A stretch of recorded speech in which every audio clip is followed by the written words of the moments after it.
Hello, I'm Isaac Hayes III, founder and CEO of Fanbase. Listen to what I'm about to tell you. The window to invest in Fanbase is closing. We've raised over $10.6 million of our $17 million goal. That means there's room for less than 6,370 people to invest in Fanbase for the average amount. The minimum to invest in Fanbase right now is $399. That makes you an owner in Fanbase today. Go to startengine.com/fanbase to invest. Why? because current social apps have taken advantage of users for far too long, with content suppression, shadow banning, harmful racist content, and no real tools for monetization and equity. Fanbase has over 1.4 million users and counting, allowing anyone to reach all their following and monetize their content from day one. Social media is the new TV, and whoever owns the apps that distribute that content have the opportunity to own potential billion-dollar companies. While big platforms with uncertain futures are failing to serve their users, Fanbase is stepping up to fill the gap. Don't wait until it's too late. Invest now, invest for yourself and your future. Go to startengine.com/fanbase and own the next generation of social media.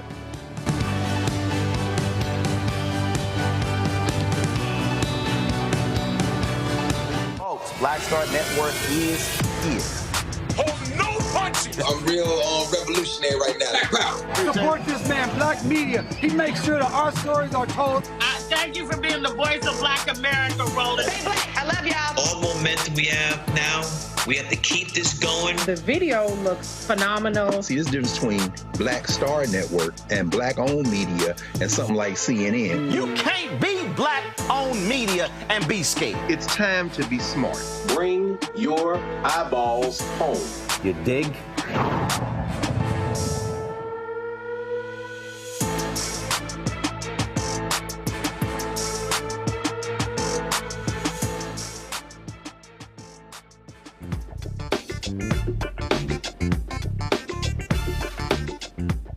It's Tuesday, June 24th, 2025.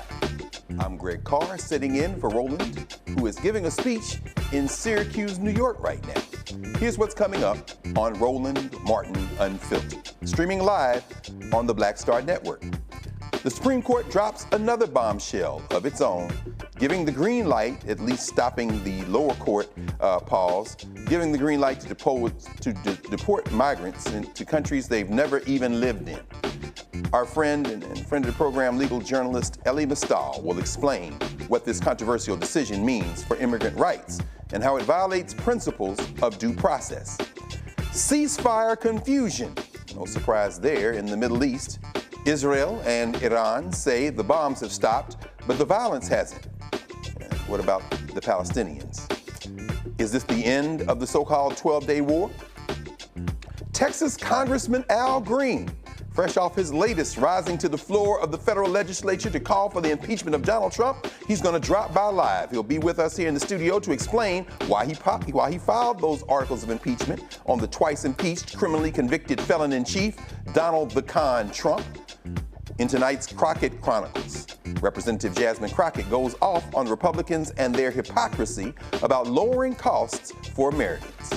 In our Shop Black Star Marketplace, we will feature the resurgence of a pioneering name in black cosmetics. If you're above a certain age, you probably remember Fashion Fair. Well, it's back. It's time to bring the funk on Roland Martin Unfiltered, streaming live on the Black Star Network. Let's go. He's got it. Whatever the biz, he's on it. Whatever it is, he's got the scoop, the fact, the find. And when it breaks, he's right on time and it's rolling. Best believe he's knowing. Putting it down from sports to news to politics. With entertainment just for kicks, he's rolling. It's on go, roll, y'all. It's Roland Martin, rolling with Roland now. He's funky, he's fresh, he's real, the best, you know he's Roland Martin now.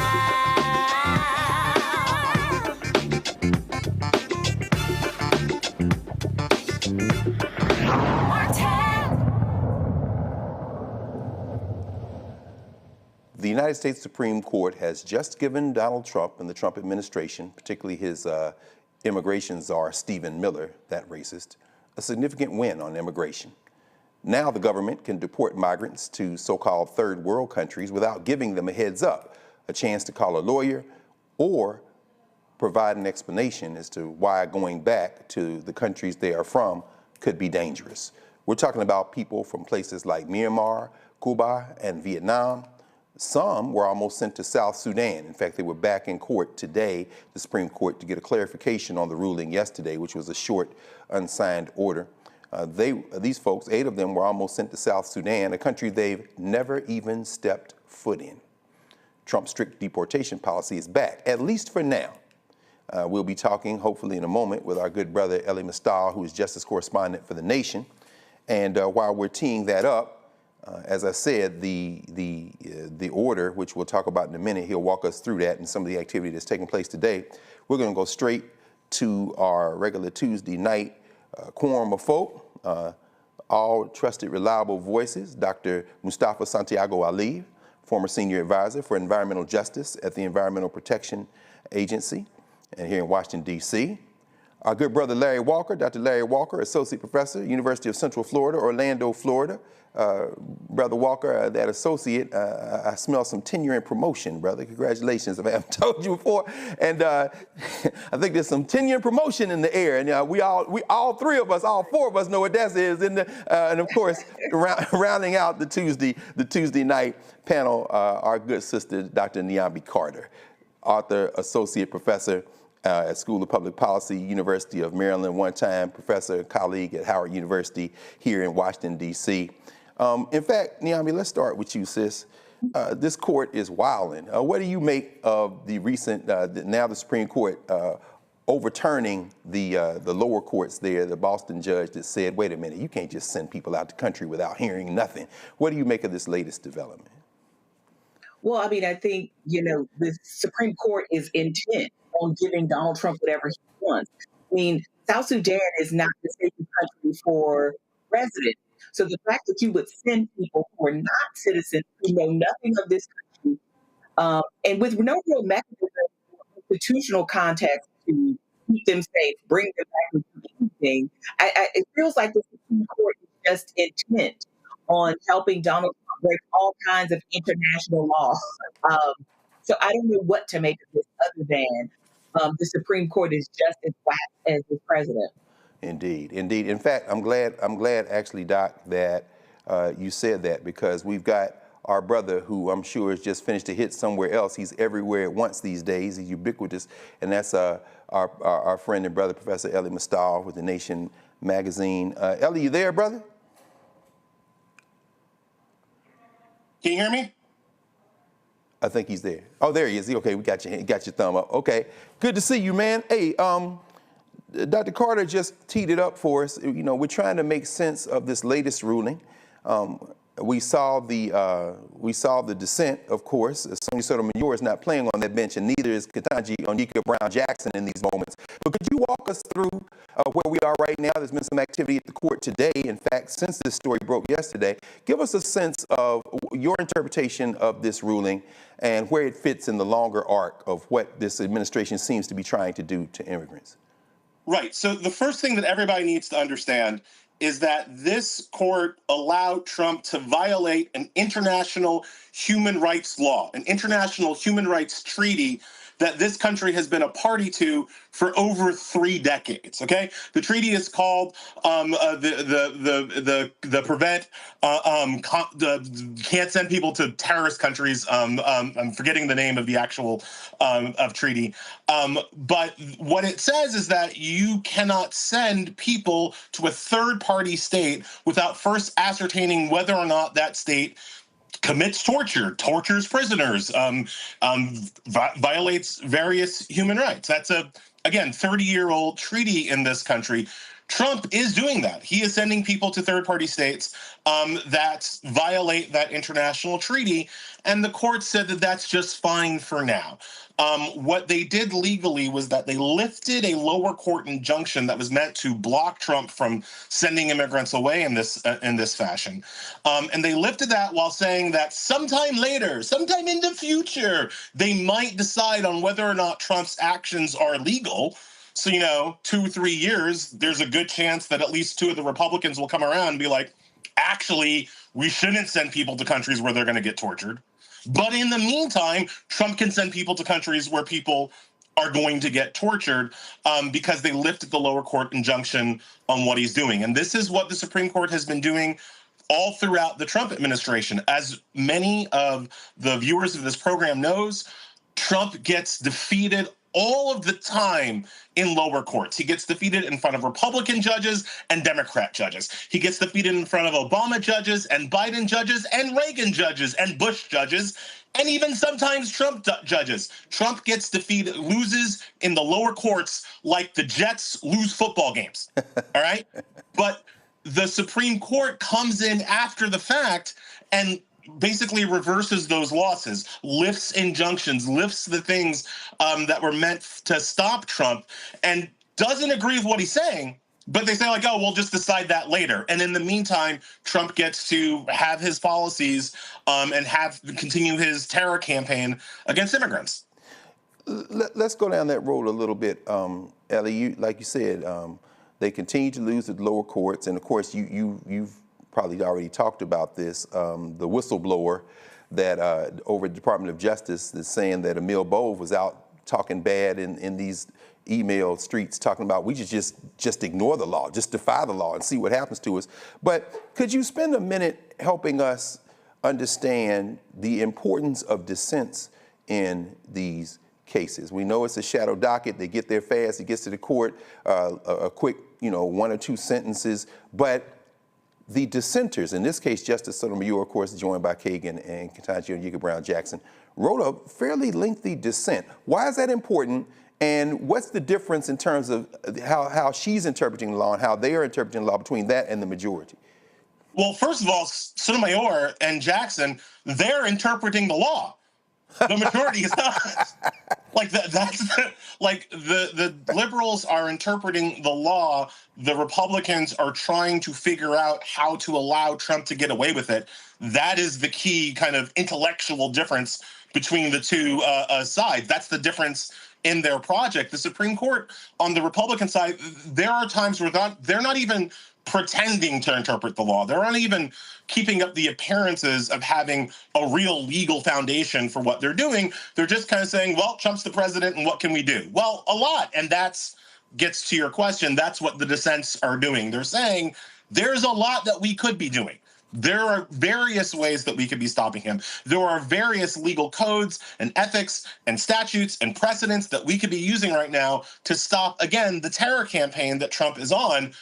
But the majority of the Republicans won't agree, won't enforce those principles and statutes and precedents, right? In terms of legal value, nothing. The dissent has no legal importance. The reason why people spend a lot of time writing them, and the reason why they're so important, is that they are what future generations will look for. They are what when these cases eventually get overturned, people will point to these dissents and say, like, actually, it's the dissent that was right. The majority got it wrong, but there's already a record for how we should have interpreted this law or that law. Republicans, they love to point out the one dissenter in Plessy v. Ferguson, right? The one dissenter who said that separate but equal wasn't equal. Republicans quote that guy all the time. Like, see, not all of us white people were wrong. There was one guy, right? So, that dissent has, stood the test of time. There are others. But that's why Sotomayor, Jackson, and Kagan write them. They also do a thing, and I think that in this moment it's critically important. They give the media talking points for how to understand these Republican rulings and attack it on a different scale, right? A lot of people, they don't have legal training, that they haven't been following the cases closely, but when Jackson or Sotomayor or Kagan writes a really clear or really strongly worded dissent, it alerts everybody else, all the non-legal media, that, hey, something is rotten here. Something is, at one point, Sotomayor called it the stench of the Supreme Court. The stench is pretty pungent here. And the dissents sometimes alert the larger media to the fact that what the majority is doing, what the Republicans are doing, is not something legally that they should be allowed to do. Absolutely. Well, before we go to Mustafa and Larry, I want to ask you one final question. And I'm glad you brought up the media, because a lot of times people will read the headline or hear the headline and not realize that the merits, the underlying merits of the case, this isn't what they're deciding at this point, right? So when Sonia Sotomayor opens her dissent by saying in matters of life and death, it is best to proceed with caution, She's talking about the process, right? She's not talking about the underlying issues. And I wonder if you could help everyone watching understand that this case has not been decided on its merits. This is about what rights these folks have to actually be heard, and they're allowing them to be deported. Could you just spend a second maybe helping everybody understand the distinction between a ruling on the merits and one that's dealing with the process? Yeah, so the best way to understand it is that the law is super complicated, right? And it's very rare that you get to this kind of yes, no, up, down question on was something legal, was something illegal. Courts, I would say, sometimes go out of their way to avoid answering that question and instead answer the question, was this done in a legal manner? Was the process we used here correct? Because if the process we used here was correct, then a lot of times we don't even have to get to the question of whether or not the underlying thing was correct, right? Like that's the kind of lawyer's way of wiggling out of some morally and ethically challenging decisions. The way that the Republicans use these procedural rules, however, is, again, critically important and I would argue devious, right? Because they understand that on the merits, on the actual moral, ethical quandaries that we're talking about, Trump is wrong. Trump is wrong about the Constitution. He's wrong about the statutes. And again, he's wrong about the United States' international treaties. He's just legally wrong. But by making it a procedural ruling, saying basically, well, he was wrong, but he followed the right process to be wrong, what it does is that it allows him to continue to do illegal, unconstitutional things without the court either weighing in to stop him, but also without the court saying like, oh, we support the illegal, unconstitutional thing, right? Because they couldn't get away with that. At some level, they couldn't intellectually get away with saying, yeah, this treaty that we've had for 30 years, it just doesn't matter anymore. The courts can't do that. But what they can do is say, oh, well, the president is interpreting the treaty right now, and we can't stop the president from interpreting treaties, so go on with your bad self, right? So it lets them allow Trump to get what he wants without having to endorse what Trump is doing. And it's a very thin slice of the salami, right? It's a very, I would say, intellectually dishonest game that the Republicans on the Supreme Court are playing. And that is the other point of the dissent. That's what Sotomayor was spent a lot of time in her 19 pages calling out the majority for doing. No question, no question. Appreciate you, brother. In fact, let's open it up and let's bring in the rest of our folks tonight. And I'm going to ask Dr. Ali to start. Brother Mustafa, any questions, comments, engagement here with our good brother Elliot Mustafa? Well, Elliot, it's always good to see you. Thank you for everything you continue to do. It's also interesting how the Supreme Court brought this case forward. You might want to talk a little bit about emergency dockets and how things that have been lingering out there often get pulled forward.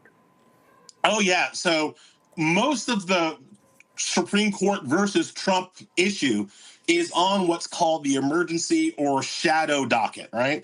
And there's a very good reason for that.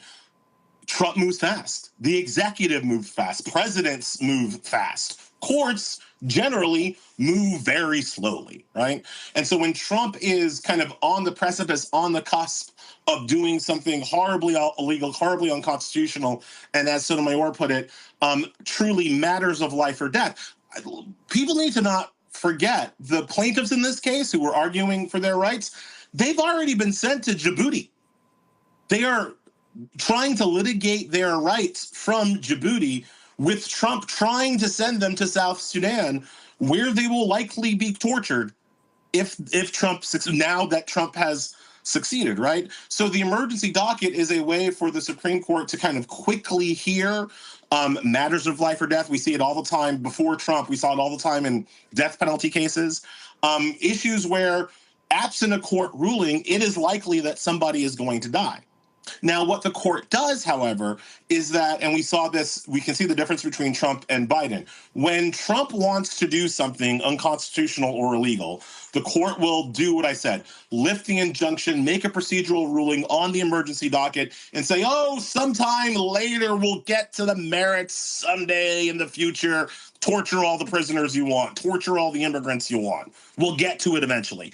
When Biden tried to do something that the court thought was unconstitutional or illegal, boom, like that. Emergency docket, let's go. Biden, you can't do it. Student loans, get that out of here, right?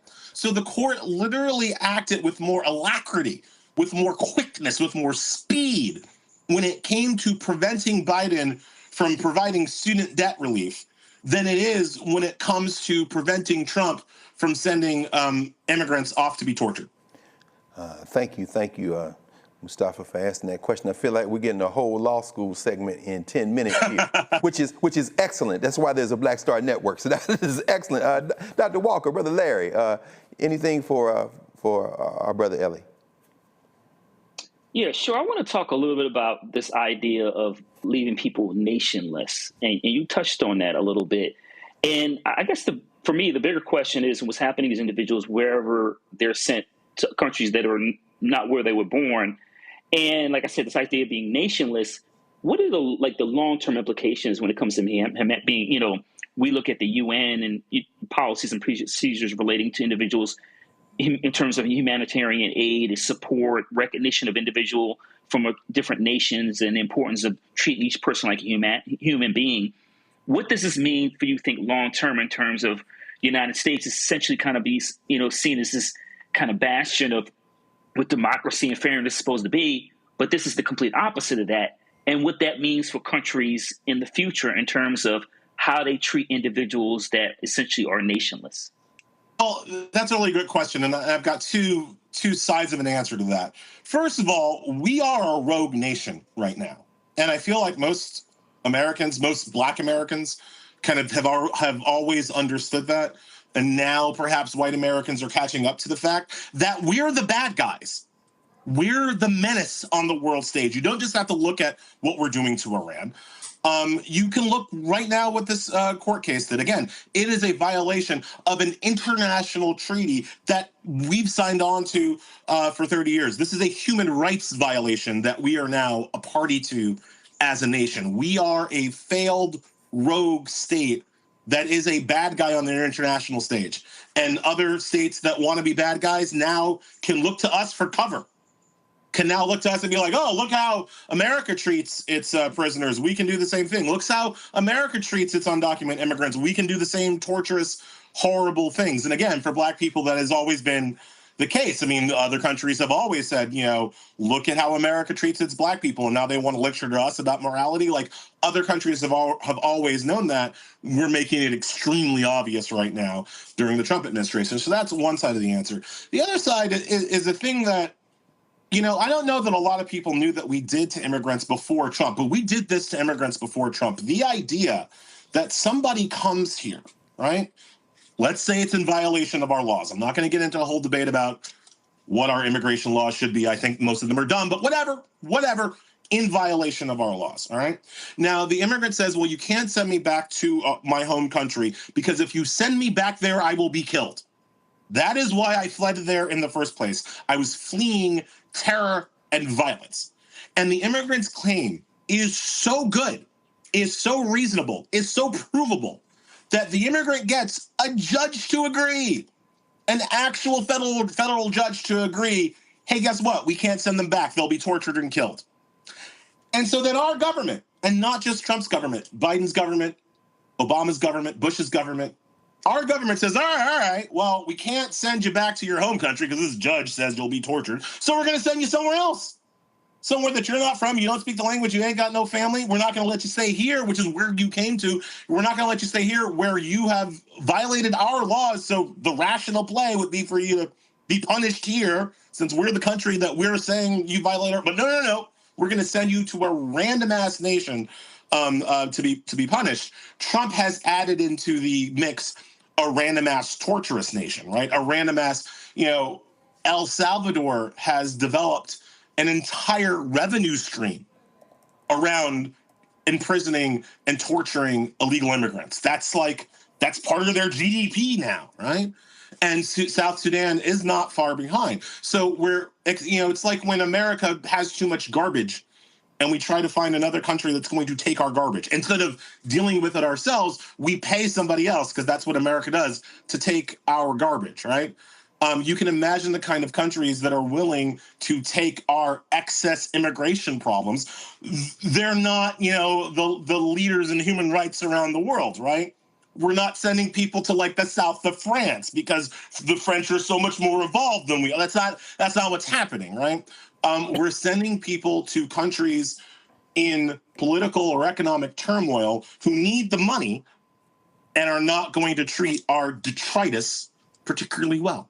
Yes. And that's what's happening, right? And that's what people need. That's where I think some of the moral outrage has to come from what we're doing. If this person has established that they can't be sent back home because they're in too much danger, why can't they stay here? And fine, stay here in jail, stay here in whatever stupid thing that we're going to do. But why can't they stay here where at least we can guarantee, one would hope, some access to civil and humanitarian rights? Okay. So before we take our first break of the evening, I want to ask Nyambi to come back around if she has anything. If you have anything, Doctor, you want to ask our brother before we go to break. And of course, just as we were going on air, we got news out of New York that the federal courts have told the Trump administration to facilitate the return of Jordan Melgar Samaran. Samaran, of course, exactly what you just said, Ellie, is saying that, hey, listen, if you send me to El Salvador, I could really get jammed up. So the federal courts, at least the lower level in New York, have just said he's, of course, joining Kilmar Orlando Abrego Garcia, who was returned recently. So, Nyambi, anything for Ellie? Well, hey, Allie, it's been a while. Good to see you. So you were talking a bit about the Convention of Torture, and that's basically out the window. And so now we're becoming a model for all the wrong reasons. But you started talking about this loophole, right? That the Supreme Court has essentially said, yes, Trump can exercise. But what do we think about this? Or how do we think about this, especially in a legal framework where this does become potentially a revenue stream for other nations that essentially can have these other people to do whatever they wish to do with them? How do we talk about this? I mean, you're talking about basically the plot of like 15 different dystopian sci-fi novels, right?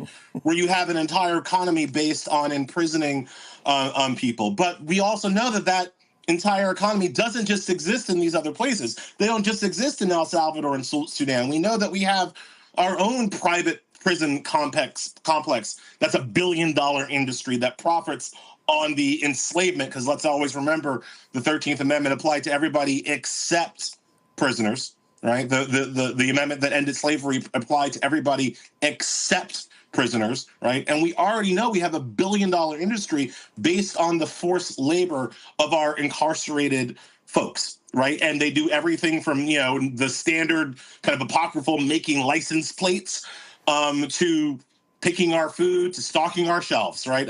These are workers in our economy that are unpaid, that are treated as slave labor because they are incarcerated. So my first answer to that question is that we could start at home. We could start by not supporting the private prison complex, by passing laws that ended the enslavement of our incarcerated Americans. Like that would be a good start, but it's difficult to get people to think about prisoners as humans. Especially difficult to get white people to think about prisoners as humans. So like that's one avenue where we could reform.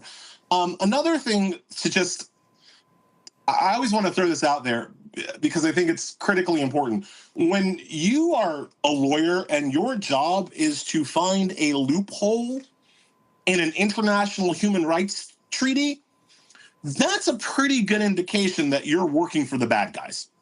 Right, like that's the bat signal of I work for bad people if they're asking me to find a damn loophole in an international human rights treaty, right?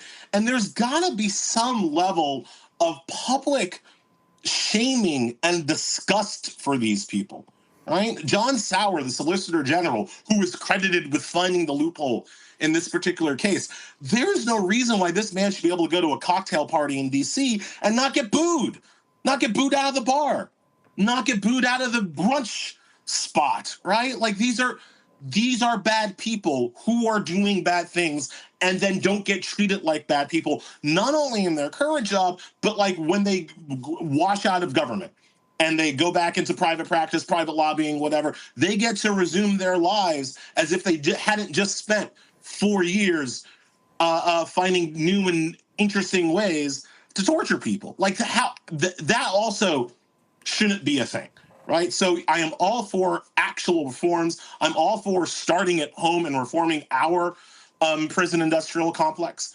But I'm also for shaming. And I'm not Luigi. I'm non-violently and all that. But I'm all for shaming the people who spend their 9 to 5 trying to figure out how to hurt people more efficiently. Thanks, Niambi, and thank you, Ellie, for at the last minute jumping in for us. Ellie Mistal, of course, correspondent for The Nation, author of Allow Me to Retort, and the most recent book, of course, released 3 months ago, the best-selling Bad Law, 10 Popular Laws That Are Ruining America. Brother, we're going to have to schedule a session at the Black Table. Maybe we can get our friend Martha Jones and y'all can walk us through whether there is truly a constitutional threat to birthright citizenship. A lot of people are blowing it off, but I know you are taking that very seriously. Thank you, brother. Thank you for joining us here again, Roland Martin Unfiltered, and we'll see you again next time. Thank you. All right.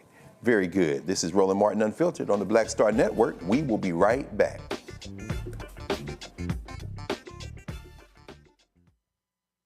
On the next Get Wealthy with me, Deborah Owens, America's Wealth Coach, the wealth gap has literally not changed in over 50 years, according to the Federal Reserve. On the next Get Wealthy, I'm excited to chat with Jim Castleberry, CEO of Known Holdings.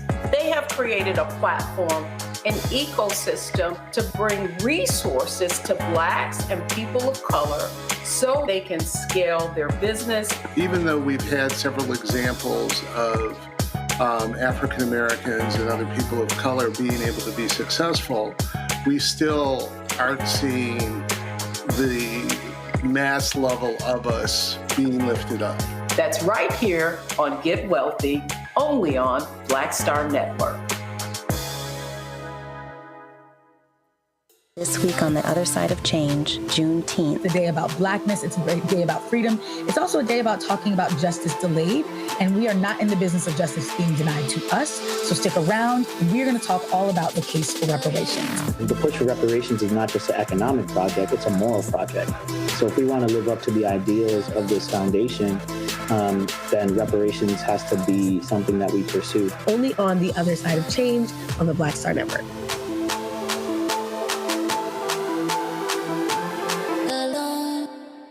Hello, I'm Paula J. Parker. Truly proud on the Proud Family, Louder and Prouder on Disney+. And you're watching Roland Martin Unfiltered.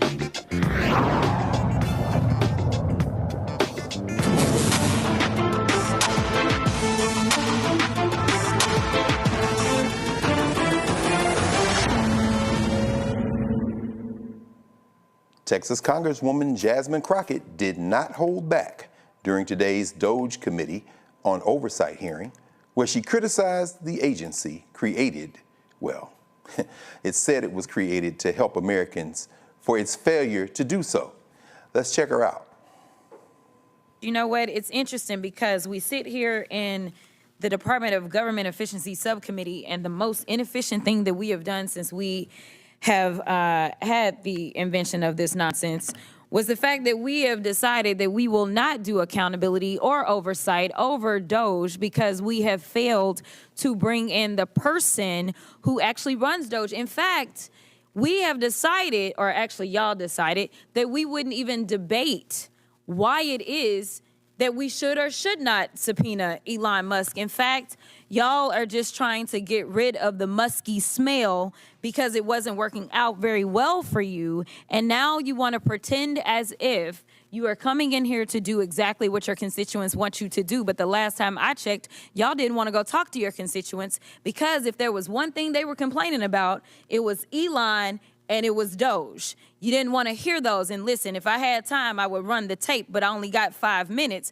because there's plenty of video footage of all of y'all getting your butts handed to you when you went home, and people told you how they felt about Doge. So let's talk about it for a quick second. Americans are looking for help, but instead of offering it to them, the Republicans have unleashed the most aggressive attack on the working class families in American history. And they have been excited to do so. In fact, they are here today arguing to make all the chaos, confusion, and destruction caused by Doge permanent. They want hungry kids to be permanent. They want sicker Americans to be permanent. They want homeless veterans to be permanent, shuttered hospitals to be permanent, disrupted Social Security benefits to be permanent. They sold out their constituents to give permanent tax breaks to billionaires, and they're doing it. And now they want to have a victory lap, celebrating the pain of their constituents. So, Ms. DeVito, let's go through some of the things that the Republicans have done to see if they're helpful or harmful to Americans. Helpful or harmful? Stripping health care away from 16 million people. I would say harmful. Laying off hundreds of thousands of federal workers. Harmful. Disrupting or delaying federal services such as Social Security. Harmful. Medicaid. Harmful. SNAP benefits. Harmful. Cutting billions from agencies like NIH. Harmful. EPA. Harmful. HUD. Harmful. FDA. Harmful. All right, seems like you understand the assignment. There's an entire agenda that is attacking the working class Americans from start to finish. And then the thing is, they told us that they were going to do this, but, they pretended as if they knew nothing about the playbook that was laid out by good old Heritage Foundation. All of this talk about lowering costs and reducing waste is absolute BS. Their agenda is about one thing: making the federal government so weak that they can exploit it for their personal gain. They're stealing your data to help their companies. They're taking away your health care and food assistance to fund tax cuts for billionaires. Their agenda is pro-disinformation, pro-obstruction, pro-greed, and pro-exploitation. If you didn't know, that's what Doge actually spells out. D, disinformation. O, obstruction. G, greed. And E, exploitation. And congressional Republicans have been complicit in this agenda. They've helped this administration terrorize the public. They've allowed this administration to launch the country into a war without congressional approval. And while we're talking about saving money, let me tell you, just dropping those few bombs in one day, that was the beginning of what is going to be a very long bill for us as they talk about being efficient. There was nothing efficient about doing it. And maybe if there was some consultation, maybe with those that say have constitutional authority, since we care about the Constitution, then maybe we could have saved the American people not only money, but the lives that are now at risk, as we have to put out warnings for American citizens in this country and abroad. Maybe we need to start leading with the people at the middle of what it is that is guiding us, instead of following one person. The reason that people like me say things like y'all are in a cult is because somehow people are abdicating their duties and abdicating the very people that put them into office. But I got 30 seconds.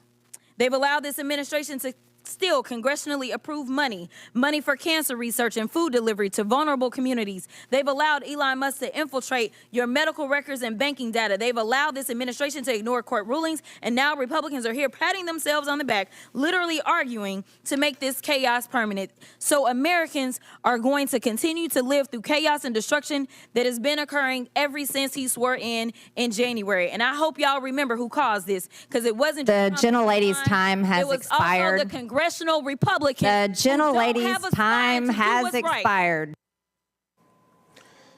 All right, there, let's cut that now. We don't need to hear the Congresswoman from WrestleMania, her voice at all. Dr. Ali, Brother Mustafa, you've been on that hill. You and Larry have been sitting behind these people as they are talking. What did we just see, brother? Walk us through what we just saw. Man, Congresswoman Crockett, she took everybody out to the woodshed and just let them have it. I appreciate someone who brings the receipts but also really knows the impacts that are happening. Because you got a lot of people come up there, talk a good game, say they care about people, but they're not willing to stand up for the most vulnerable who are out there. And now the vulnerable is actually expanding across our country. You know, the reality of this situation is DOGE never was needed, because you had the General Accounting Office, you had Inspector Generals, of course, in each of these agencies and departments who have a responsibility to be looking at these types of things and pointing out where there was inefficiencies. And the other part of it is you never heard Elon or the rest of that crew come back and talk about folks who got contracts over $500 million and up. Because if you really want to look and see where, you know, there are some questionable actions that are happening, that's where you need to start, on the defense side of the equation, where anyone who spent any amount of time in Washington, D.C. knows that there's huge amounts of money that goes into that space, both dollars that are seen and unseen. It's interesting. Like you say, policy wonks, people do deep dives and get into the weeds. But I tell you, Dr. Carter, I tell you, Niambi, the gentlewoman from Texas seems to be getting stronger. I mean, she already started at a high level, but her ability to kind of parse data and stitch it together with some compelling kind of rhetoric, put a few good zingers in there, but keep it at a very high level, it just seems like she's getting better and better at this with every hearing. What's your interpretation of those 5 minutes and 8 seconds we saw there? Well, look, Jasmine Crockett is an attorney. She's a very smart woman, and she came there to do her job, unlike most of her colleagues. And I think that's something that she's pointed out over and over again. When we are talking about members of Congress, these people who see themselves like we're talking about, you know, the Eagles versus the Jets or something, misunderstand what the mission is. The goal of that body is to deliver policy that is the best policy they can do for the most of us, not just for the people who think like them, not just for the people who vote for them. And what Jasmine Crockett has done consistently and very well is keep our mind on that, as opposed to letting these people, you know, do what they want to do and skitter by on some, you know, BS notion of duty, and say what you are is actually derelict in your responsibility, and you are in violation of the oath that we take to this nation and to our constituents. And so one of the things she's done is put her foot on their neck every chance she can get, whether it's in the chamber, it's in the media, and she's getting better because she understands the place better. She is going to be around for a very long time. And I think people like Marjorie Taylor Greene and others will rule the day, because Jasmine Crockett is not a person that they can roll over. She speaks fluently their language. Right? She understands how to give as good as she gets. And the other thing she does is understand facts. She speaks, as you know, with data, with evidence, which many of these people have sort of said, hey, Sarah, right? We don't need any of that. We're just going on vibes and feelings. And Jasmine Crockett has reminded us time and again, not just us in this body, but us as citizens, that these people are not doing their job. They're not serving you. And that is what I appreciate the most about Representative Crockett, because she does it every single time she has a moment or opportunity to speak. Absolutely. Absolutely. Dr. Walker, Larry, in a previous life, of course, you spent time as a staffer on the Hill, in fact, a legislative director. We've seen, certainly since the November election, some changes in the Democratic Party, some bucking, some challenges. That generational wave, of course, we got our youngest in the federal legislature right now, Maxwell Frost, but then there's the squad, there's AOC, of course, and everybody from Ilhan Omar and Ayanna Pressley, but then you've got the Lauren Underwoods of the world and the Johanna Hayes of the world. It seems as if Jasmine Crockett is emerging as a very potent mix. I mean, she's a generational kind of figure. She's part of that insurgency. We saw what happened at the top of the Appropriations Committee, where they were trying to, Oversight Committee. We saw that kind of tussle for power, and of course now that congressperson has made transition, so there's gonna have to be a replacement. Larry, what should we be looking for on Capitol Hill, certainly over the next election cycle or two, in terms of Jasmine Crockett and how she's positioning herself, and what do you imagine might unfold in the career of Jasmine Crockett, and why should that be important to us? I think this is a really important question. I think my colleagues got to it. She's an exceptional communicator, and particularly when you're in the minority, you need that. I think one of the good and bad things about Capitol Hill is seniority. Mustafa and I both know this very well. It works because there are a lot of Black folks who otherwise wouldn't become chair. But the challenge is that it's not necessarily merit-based, and you have to kind of wait your turn.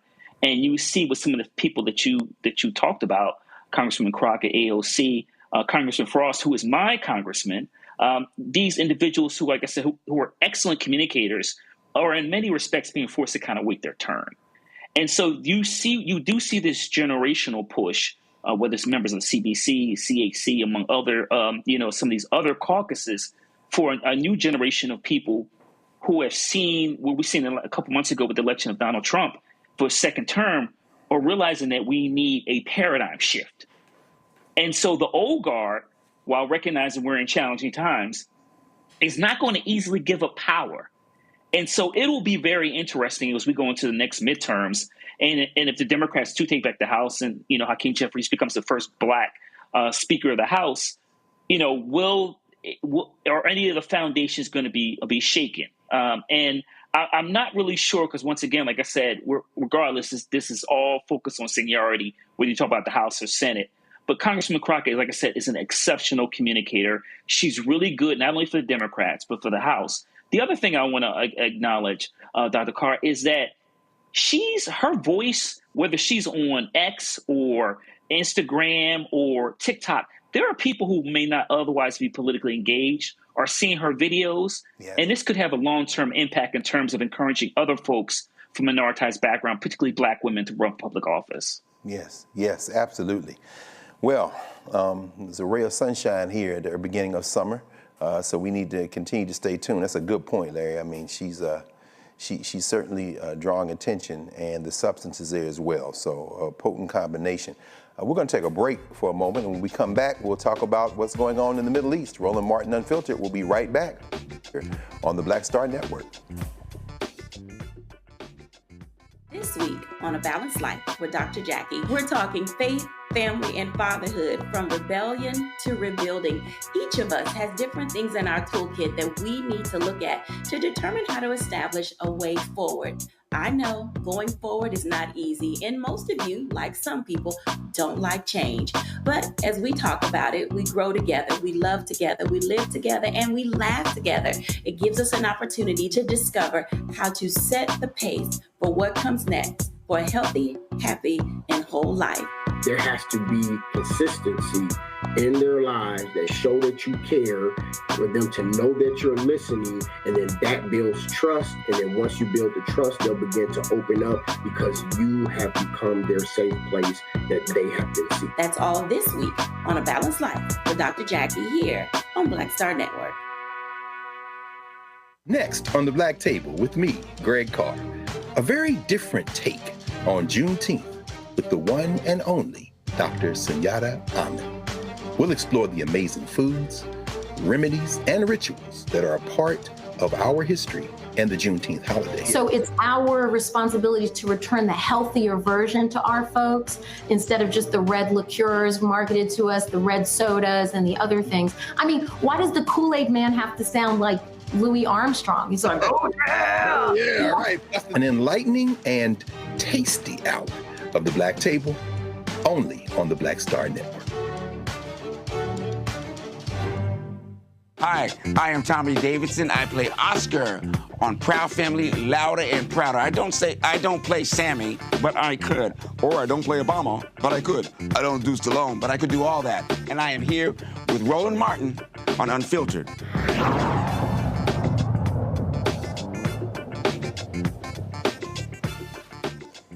Welcome back to Roland Martin Unfiltered here on the Black Star Network. Remember to support the Black Star Network. View across all podcasts and YouTube and all of the platforms, and make sure your financial contributions is what makes it possible for us to be on the air.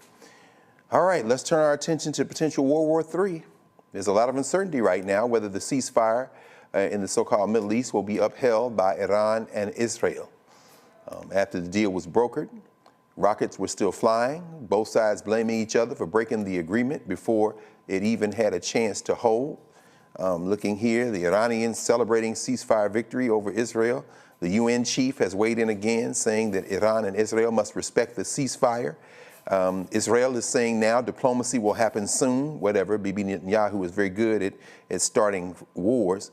Senator Bernie Sanders has said that Netanyahu should not be dictating U.S. policy. We've been seeing a lot of that. And of course, Donald Trump just landed overseas at the NATO conference, even as his own people are saying that they did not destroy Iran's nuclear program. In fact, maybe just set it back a couple of months, but they're scrambling now to walk that back. Trump's taking direct aim, in fact, at both governments. I think we might have some sound there. While both Iran and Israel, there he is. Let's pause here and listen to Donald Trump as he continues to devolve before our very eyes. Israel says that Iran violated the peace agreement and the ceasefire agreement. Do you believe that Iran is still committed to peace? Yeah, I do. They violated it, but Israel violated it too. Are you questioning if Israel is committed? Israel, as soon as we made the deal, they came out and they dropped a load of bombs, the likes of which I'd never seen before. The biggest load that we've seen. I'm not happy with Israel. You know, when I say, okay, now you have 12 hours, you don't go out in the first hour and just drop everything you have on them. So I'm not happy with them. I'm not happy with Iran either. But I'm really unhappy if Israel's going out this morning because of one rocket that didn't land, that was shot, perhaps by mistake, that didn't land. I'm not happy about that. You know what? We basically have two countries that have been fighting so long and so hard that they don't know what the fuck they're doing. Do you understand that? Well, maybe they don't know what they're doing, because if there's anybody in the world, if there's anyone in the world who is an expert on when people don't know what the fuck they're doing, it's certainly Donald Trump. This is just breaking here at the United Nations, Moscow. From out of Moscow, Russia says the United States and Israel violated the UN charter with the Iran attack. It's very interesting to see what's going on now. China has kind of come down on the violation of the UN charter side. Russia has done the same. France is kind of drifting that way as well. The UK stood up and saluted, of course, the United States. And Trump apparently sharing a message he got from the head, Mark Rutte, of NATO, cheering him on. But, you know, this thing is really continue to unfold in real time. And while both Iran and Israel have acknowledged the shaky ceasefire, no details have emerged about the terms of the deal or what concessions, rather, either side may have made. The Iranian foreign minister says negotiations won't continue unless aggression against Iran ends. And in fact, out of Palestine, a message has come, Palestinian authorities saying that they want a ceasefire as well. Mustafa, what do you make of these developments, not only in Iran and Israel, but in the region? And how does this play against the backdrop of what's going on globally, not just in the United States? Well, it destabilizes, right? Everybody's always talking about trying to find a way to stabilize what's going on in the Middle East. And these sets of actions are destabilizing, and they have ripple effects. So it puts all kinds of people's life in jeopardy, right? Both, you know, folks who are in, you know, the countries that are there, but also all across the planet. You now have, you know, you see people in heightened senses of alert right now in different facilities across our country, things that they often call as tier 2 targets.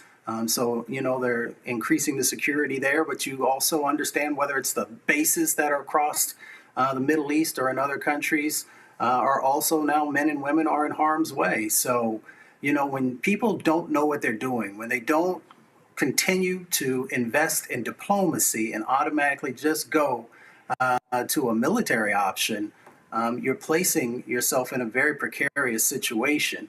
And once again, as we've said before on this show, it shows that these folks are unprepared for these significant situations that they'll have to make decisions about. Yeah, no question. I mean, you know, as you're talking there, the question of diplomacy, we know the Joint Comprehensive Plan of Action, the so-called JCPOA, that Trump walked away from, that was negotiated in the Obama administration, of course, set the stage for this. Everyone is saying, including Tulsi Gabbard, which apparently, she was shut out of the conversation on what to do a couple of days ago, is saying that Iran does not yet have nuclear capability, that they weren't on the verge. And Bibi Netanyahu, of course, has been saying that Iran is on the verge for the last 20-something years. So we know he obviously can't be trusted. Larry, thinking about this question then of where we are in terms of a peaceful resolution, even as it's being reported about an hour ago, Rosemary DiCarlo, the UN's Undersecretary General for Political and Peace-Building Affairs, told the UN Security Council today the truce is also an opportunity to peacefully resolve the Iran nuclear issue.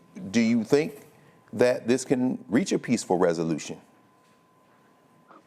I think it's going to be difficult because the United States is, consistently, whether it's disagreements between Iran and Israel or other nations, has at times, despite our troubling history, played, kind of peacemaker. But it's hard to play peacemaker after you followed the lead of another country that, attacked the nation unprompted.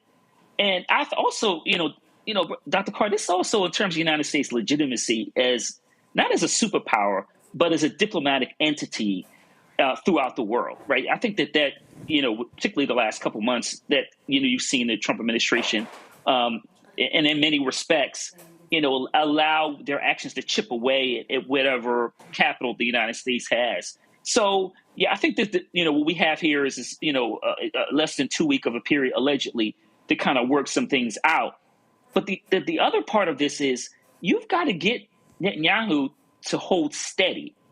And whether it's been Donald Trump or President Biden, neither one of those individuals seem to be able to say, even though they're capable of it, don't do that. And if you're not capable to have, if you're not, don't have the ability to prevent him from these major or minor skirmishes, then we're going to find ourselves right back in the same place 2 months, 6 months, 8 months, 2 years from now. So the United States has to show a steady diplomatic hand, and secondly, not contradict themselves by doing some of the things that we discussed a few minutes ago. And then thirdly, we're going to have Netanyahu to hold steady and not attack Iran again. Indeed. It seems incredibly unstable, but Netanyahu is very consistent. He's always going to start a fight, if for no other reason he's trying to stay out of jail. So, Dr. Carter, I'm thinking about something that you gave a talk back in December over at Politics and Prose that I saw posted on the Wilson Center's website, of course, the eviscerated now Woodrow Wilson Center, where you're talking about how, these issues spill out over borders. It isn't just about countries and flags, it's about people. And with such a volatile situation in Iran and in Israel, but with a population in that region that transcends those artificially drawn borders, how could what we are seeing right now lead to, I don't want to say further instability, but how could it change even the politics of the region? The Yemenis, we've seen the Houthis, of course, and Hezbollah and Hamas, all of them getting support from Iran, but then China, perhaps. I mean, do they re-up the Iranians and their arms and their stockpiles? What are your thoughts on how this isn't just about Israel and Iran, but it's about people throughout the region? For sure. And I think my colleagues hit a lot of the major points. But I think something you said that is really critical is that we have to understand that most of the reasons why people move or leave have to do with this kind of instability. So in fact, we're creating more pressure on the region because people don't tend to stick around when bombs are dropping. People tend to flee to neighboring countries. People tend to flee to where they can go. So this is what putting pressure on Europe. This is going to put pressure on other parts of the Middle East.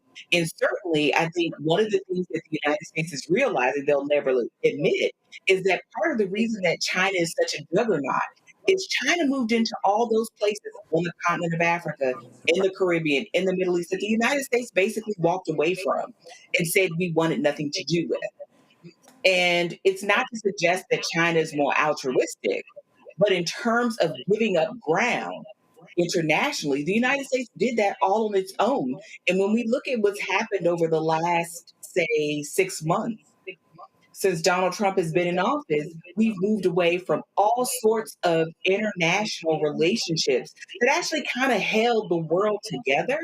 And none of us, and I think this is something we don't talk about enough, have lived in a world with no United Nations, no NATO, right? Like, we've not lived in that universe yet. No World Health Organization. We're experiencing it now.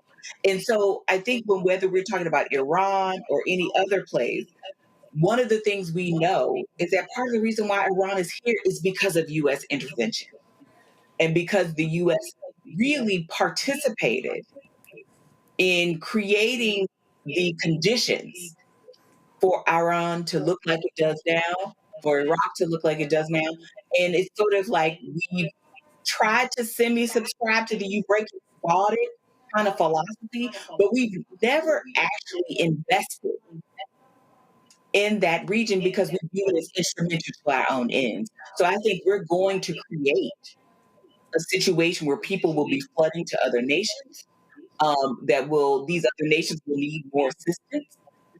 And we are doing all of the things that seems to be contraindicated by the politics that Donald Trump espouses. Yes. So it's going to require more international cooperation, not less, to manage the fallout. Okay. All right. Well, that got another history lesson there, and that is important. I'm being told we're going to forego the break and go straight now to our conversation. Is that right, Carol? All right. Very, very well. I'm a man of a certain age from the hip hop generation. So those of you who remember this quote, what I'm about to say, you will remember Big Daddy Kane at the Apollo Theater, live at the Apollo, and the MC said, "He has arrived," Big Daddy Kane. So I'm not going to give you a new nickname, Congressman, but that Kane of yours does speak, but you speak louder than the Kane. He has arrived, in fact, one of the most accessible members of the federal legislature, a man who I'm happy to say, it just came back from Galveston. Happy belated Juneteenth. Your comrade Al Edwards, of course, was standing there in Ashton Villa on Juneteenth there in Galveston. But a man who has called once more for the impeachment of the President of the United States. I see your colleagues voted 344 to 79 today, not to follow your lead, but they'll come around. It's so good always to see you, Congressman Al Green. Thank you. Good to see you, brother. Thank you, dear brother. It's an honor to be with you. And you mentioned Al Edwards, so I have to just say a quick word about it. Yeah, please. Al Edwards is the father of Juneteenth. Yes. I saw him suffer when he brought that holiday to our attention. There were many people at the time who thought that that was a holiday for buffoonery. They didn't see it as what it was, the history associated with it. And he knew more about Juneteenth than most people, than most that is published. For example, most people don't understand that, and this is from Al and now my research, that the people who really liberated the enslaved persons were African ancestry. Yes, sir. It was the 25th Army Corps that came in. And most people say, well, General Gordon Granger came in, read General Order Number 3, which did not free black people. No. I mean, if they freed them, why was Dr. King having freedom marches? Yes, sir. It did not free. It acknowledged the need for freedom. It did acknowledge it. But it said, go back to wherever you were, work for whomever you were working for. I mean, I'm going to go back to this man, the whip, and they called it home. Yeah. Stay home and work for yes. See no wage. And by the way, don't come up to this military base. We're not going to protect you. And do you know any idle blacks? They said, don't come in your idleness. Thank you. Yes. So it really didn't. I mean, but Al Edwards really suffered to get that first state holiday, first state to recognize it. First, Texas, of all places, by the way. Of all places. Of all places. Well, the best place for it. Well, like you said, I mean, because Texas get worked out, the rest of the country is going to be all right. If you can convince Texas. Texas is the only state to secede twice because of slavery. Texas left the United States, but also Mexico. Yes. I mean, in Mexico, before they would give up their slaves, they said, we'll leave Mexico. Then they came over to the United States, left. So, look, just thank you for allowing me to say that. No. But now I don't want to in any way demean Jackson Lee, because he was at the state level, and when it got to the federal level, she pulled it across the line for the national holiday. Absolutely. But, without Al, I don't know. And by the way, he was a neophyte. First year, he was a first-year legislator. He if he had known what he couldn't do, he wouldn't have done it probably. Sometimes you don't know what you can't do. I mean, your first year, you're not supposed to do things like that. But he did. I tell you, man, we were actually outside of Reedy Chapel AME when the former president was there, Joe Biden. Yeah. And what an irony. I remember standing there in the White House as you stood there next to the President of the United States as he signed that bill into law, creating the federal holiday. Something to the court. And as I stood in the back, I was standing with some of the White House security. I said, how do y'all feel about it? And this sister I was standing next to just so happened to be from Texas. And she said, well, we've been doing this a long time. It's no news for us. Yeah. Just kind of laughed. But watching you stand there, and then, of course, that's not why you came down to discuss, but I mean, we had to take the opportunity because that's your country. No, that's your part of the country. How important is it for us now in this corridor between June 19th and July 4th to use this time to really think about the possibilities of what this country can be, how far we've come and how far we have yet to go? But that's interesting, isn't it? That June 19th to July 4th now can be transformed in terms of us really having that conversation. Well, I think that you're right. That's a time for us to do more than celebrate. I think the celebration is good, but there's some commemoration also that has to take place. And I regret that in too many places it has become, go out and buy your Juneteenth mattresses, big sale, half off Juneteenth mattresses, that sort of thing. I do think that it merits more than simply saying we were liberated, we were freed. We need to talk about the lives of the many who were not. And I think that leads us into August the 20th, which is Slavery Remembrance Day. Yes. We have to commemorate the lives that were sacrificed for 240 plus years. In 1956, Congress awarded a Congressional Gold Medal to the Confederate soldiers, the enslavers. Surely we can do that minimum, but their lives have to be appreciated and respected. And I'll be quite candid with you, until they are, we won't get the respect that we merit, because our ancestors are not being respected in this country. That's right. We won't. And people who want reparations, I'm one of them. We're not going to get reparations for people that are disrespected. We got to first make sure you respect them. And to respect them, you got to have a day to acknowledge. And now we've also legislation to make it a month, Slavery Remembrance Month. Here's what's interesting, and this is not to demean anybody, but we've had Slavery Remembrance Day up for a long time, and now we got month. Hip Hop Remembrance just sailed right through the Senate. Just sailed right through. Now look, I'm glad it did. I not to demean it, but I just want those senators to know that there's more to us than hip hop. I'm not in any way demeaning what happened. I'm celebrating, I'm with them, but let's get to our people whose lives were sacrificed to make America great. It's a great country because you had 246 years of free labor. That's right. Free, and if you're in this country, you're benefiting from it. No question about it. Well, Congressman, we all watched. No. We all watched Rap, and when we go to the panel, I know that there's going to be some questions folks are going to ask you about this. We all watched you once again, rise to the floor of the House and bring this issue before not just the federal legislature, Mr. Speaker, before the Congressman, but we're going to play it, and then maybe you can respond to it. We have the sound here. Oh, okay, very good. We're queuing it up now. So you can see yourself there. Those at home, if you haven't seen it yet, we'll show it again in a moment. Congressman, yes, this is the third time? Actually, it's the fourth. The fourth? Okay, go ahead. Walk us through. Well, the first time was, of course, when the president was first elected, and he started to show that he was antithetical to people of color, to the religion of Islam, to persons who are associated with the LGBTQ plus community. And he was in a meeting in the White House, and he referred to the countries of Africa as S-hole countries. Yes, sir. You know, I mean, that didn't settle well with me. He referred to African-American football players as SOBs, you know, then he really did all he could to hurt anybody who would take a knee, as opposed to stand and put your hands over your heart. Well, so we brought articles related to his invidious discrimination. And the first time we received, I think, about 58 votes. So it went on from there. Second time and last time was 95 votes. And then thereafter, you build up so much momentum with this that at some point, the rest of Congress recognizes that this is what the people want. Yeah. And what the people want, we usually try to provide. And when that happened, then he was called for the impeachment as associated with phone calls that he made, trying to get people in Ukraine to do some dastardly deeds, for which Ukraine is still paying for. Yes, sir. And now this time, it really emanates from, I was working on articles of impeachment against the president and the vice president.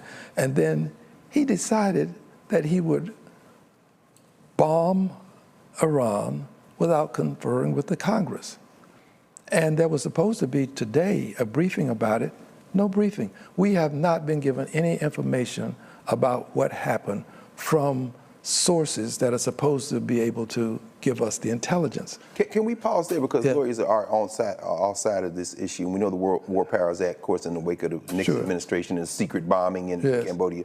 But you just raised something that we've heard reported, we've all heard it, but I don't know if we've spent enough time on that.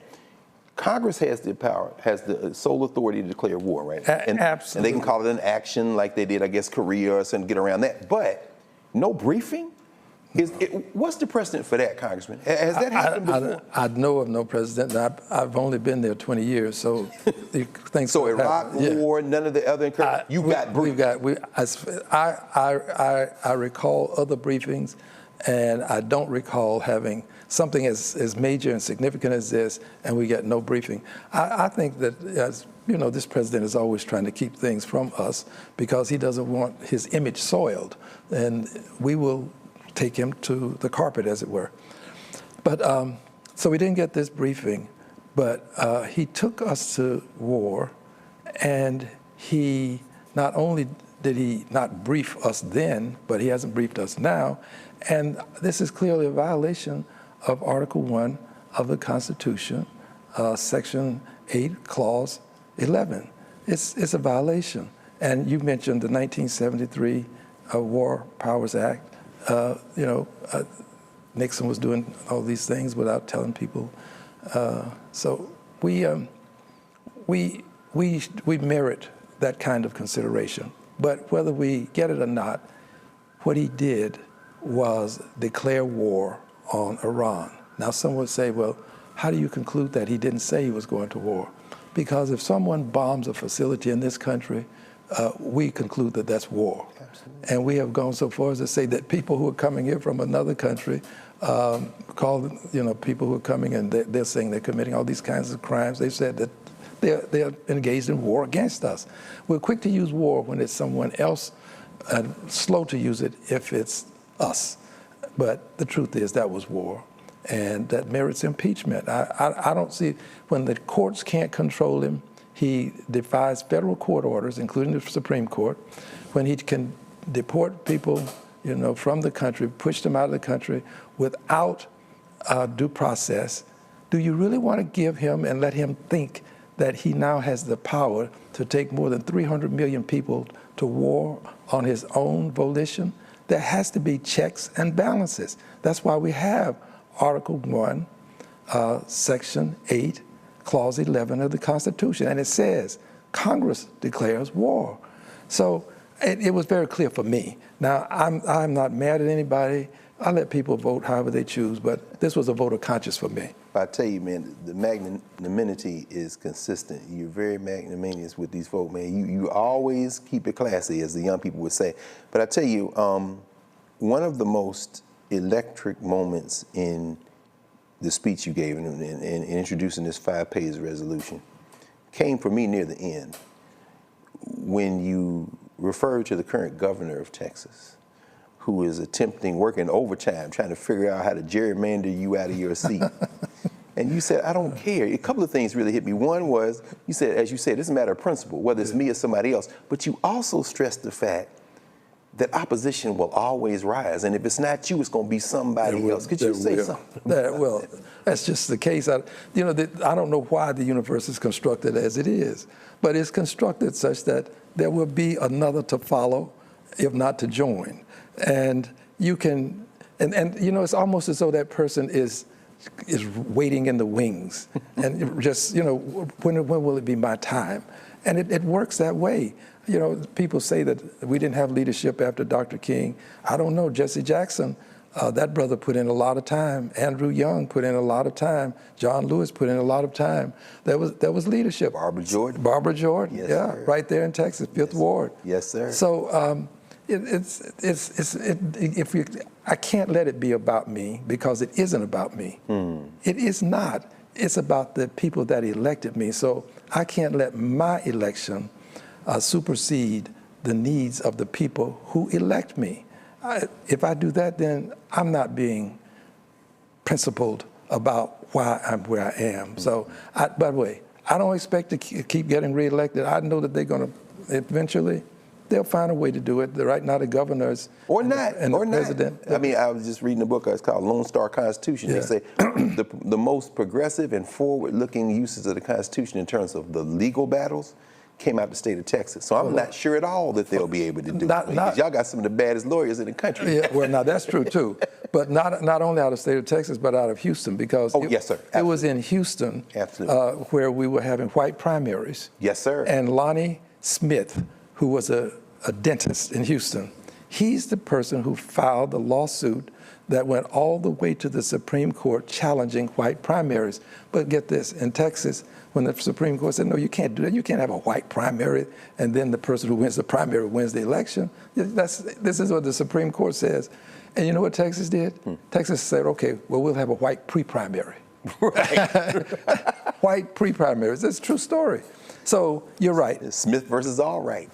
In fact, I was just at the African American Research Library at the Gregory School on Friday, just going in powerful exhibit right there next to Freedman's Village, reading about Mr. Smith. Man. Yes. Don't mess with Texas, man. The black folk down there will save the country if you get out of the way. We've got some people who have really taken some powerful stands. I'm just going to mention one person. No, please. And then we're going to bring everybody in. We're all over the place now, but not at all. This is a person who has not received his just credit for things that he's done, and that's Craig Washington. Craig Washington was just a powerful lawyer. They still talk about Craig Washington in Congress. I mean, to this day, his oratory is quoted, and people remember how he would take on the Republicans across the aisle all alone, right there in the well. So just thought I would mention him. He's here out of Houston, great lawyer, and a person who cares about people. Well, I'm glad you did, Congressman, and we're not at all over the place at all, because you are standing in the truth and you're standing for the people, regardless of background, race, nationality, and what you did this week, regardless. And as I said, as we have gone on the air, 344 to 79, they voted not to take up the articles, but that doesn't matter. The truth is what matters, and so we're at Genesis. This is the Genesis. The revelations are yet to come. Yes, sir. We all, in my opinion, the people that I associate with, we have the same destination in mind, but it's like going from here to Texas. Somebody take a bus, someone might take a plane, another person a train. We won't get there at the same time, but we still have the same destination. Absolutely. And we'll get there. Absolutely. So I just see it as a building process. I'm not at all moved one way or another by the number. I'm appreciative that we were able to get it to the floor so that the people can know and hear some of the things that are happening associated with this war that they might not hear ordinarily. Yes, sir. Well, thank you for coming down the street, Congressman. I'm going to bring our folks in. Dr. Carter, you've written about this in your book, American While Black, among other things, and please, I'm going to get out of your way so you and Congressman can have a conversation. Well, thank you, Congressman Green, for your advocacy and your continued efforts. And one of the things you talked about a moment ago was just sort of the incremental parts of this and making sure that you keep this top of mind. What can we do to support you? Well, thank you. I am a person who believes in peaceful protest, and I think we should promote it. This president uses his incivility to take advantage of our civility. We can't allow him to do this. We need people out protesting, peacefully protesting. I'm not saying doing it damage any property, don't hurt any person, but peaceful protest is a means by which we get things done in this country. So I encourage it. I participate in it myself. I'm looking forward to marches that are already coming up on my calendar. So I believe in it. And then I would add this. I think that we have to step out of our comfort zones and talk to people who don't always agree with us. I have to do it of necessity because of the work that I do. I deal with people every day who don't agree with me. But you know, people come to lobby me for things that they know I support. I mean, I'm all over it. And we've got to step into some of those other offices, as other people will do, and come to my office and lobby and ask for things. So I think step out of our comfort zones and take our message to some additional people that probably wouldn't hear them otherwise. Dr. Larry Walker, please, for Congressman Green. Congressman, they want you to look at that when you answer. Okay. Can't hear you, Larry. I think they got you. We're on mute. Can't hear Dr. Walker. Can you hear me now? Yes, sir. Oh, yes. Yes, sir. Okay, sorry about that. You touched on this. Members of particularly of the Congressional Black Caucus, know the conscience of Congress historically. And I'm curious in terms of what you said this is the fourth time you introduced these, to seek the impeachment of the president. How do you want to be remembered historically? I never get that question. A lot of history left to be written up. I'm too busy trying to stay ahead of them to acknowledge that they're going to catch up with me, but they will. I just as a guy who really didn't belong in Congress, there is nothing about me that says that I should be in Congress. Oh, I'm serious. I stumbled into this. I didn't earn it. I really didn't. I stand on the shoulders of people who had 90-pound German shepherds to bite them and who had high-pressure water hoses to sting them. Loved ones went to jail, and some of them suffered. Medgar Evers right there at his front door trying to get in his house. Absolutely. So, I just remember that a guy who stumbled into Congress tried to do his best while he was there. And I've never thought that I'd be here this long. I always figured they would kick me out long before now, because as they see me, I'm a contrarian. I see myself as a liberated Democrat, unbought, unbossed, and unafraid. There's some people, no matter how much money they offer, I won't take it. I'm not going to send another dime to Israel. I'm not. Israel has killed, under the leadership of Netanyahu, yes, sir, they have killed too many babies. They have hospitals, roads, schools. The number of children who haven't had a day of school since this thing started. So I can't support that. And so people are going to come after me. AIPAC is notorious for coming after people who do what I do. But let them come. And I'll do the best that I can. But I will leave knowing that I never sacrificed my principles to get a vote. I'm not going to do that. And I just remember that I stumbled into it and I did the best I could. Absolutely, absolutely. We got a quick question from Dr. Ali, Dr. Mustafa Santiago Ali, for Congressman Al Green. Yes. Well, Congressman Green, it's good to see you. And thank you for standing and never bowing, which is important. I met you, good gracious, almost 20 years ago when I was working for John Conyers. And at that moment, I heard you speak about the people and the importance of serving the people.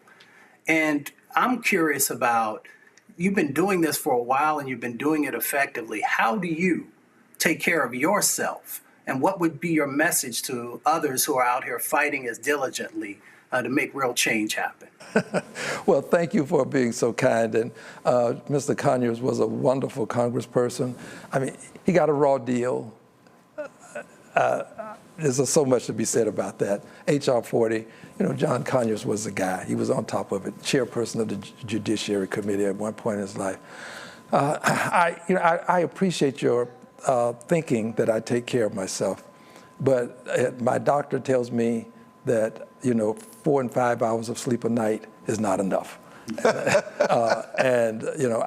I wish I could tell you that I had the best diet. I try to eat a lot of vegetables, but I don't. I enjoy fish and fowl. So I can't really advise a person on the best way to maintain yourself. I have just been blessed. God has been good to me, and I'm trying to do the best that I can to repay the favor. But here's what I would say to a person. I believe that in our life, we should do as best as we can to not allow cliches like live and let live to become a reality. I don't believe in live and let live. I believe in live and help live. Live and help. Live and let live means you go your way, I'm gonna go mine. Sorry if something bad happens to you. Just that's the way life is. No, I think we can help people to avoid things that can hurt them. So I have a live and help live philosophy. I don't believe that we should decide that we are going to tell people what they must do. I try to lead by example. I didn't ask one person to vote for the articles of impeachment. Yes, not one. And yet 79 or 78, and I try to just be a good example. Yes, sir. This is what I believe. And if you think it's a good example, then, come along with me. And if you don't, then do what you need to do. So my philosophy is kind of simple. Don't live and let live, live and help live, and try to lead by example. It's better to see a sermon than hear a sermon, Yes, sir. Try to be the sermon that you hear. Yes, sir. My grandfather was a preacher, by the way. Well, that's clear. He passed that on to you. From the Texas Ninth, elected by the people of the Texas Ninth, but representing all of us and our common humanity, the great Al Green. Congressman, thank you for always being here with us. Brother. Love and happiness. No question. For the good times. Let's so stay tired together. Of being alone. Let's stay together. All right. We're going to move now. Roland Martin is going live in Syracuse. He's about to speak. We're going to join it live in progress. There he is, resplendent in magenta and gold. We're going maybe it should be black and gold, Congressman Green, but that's all right. So we're going live to Roland now.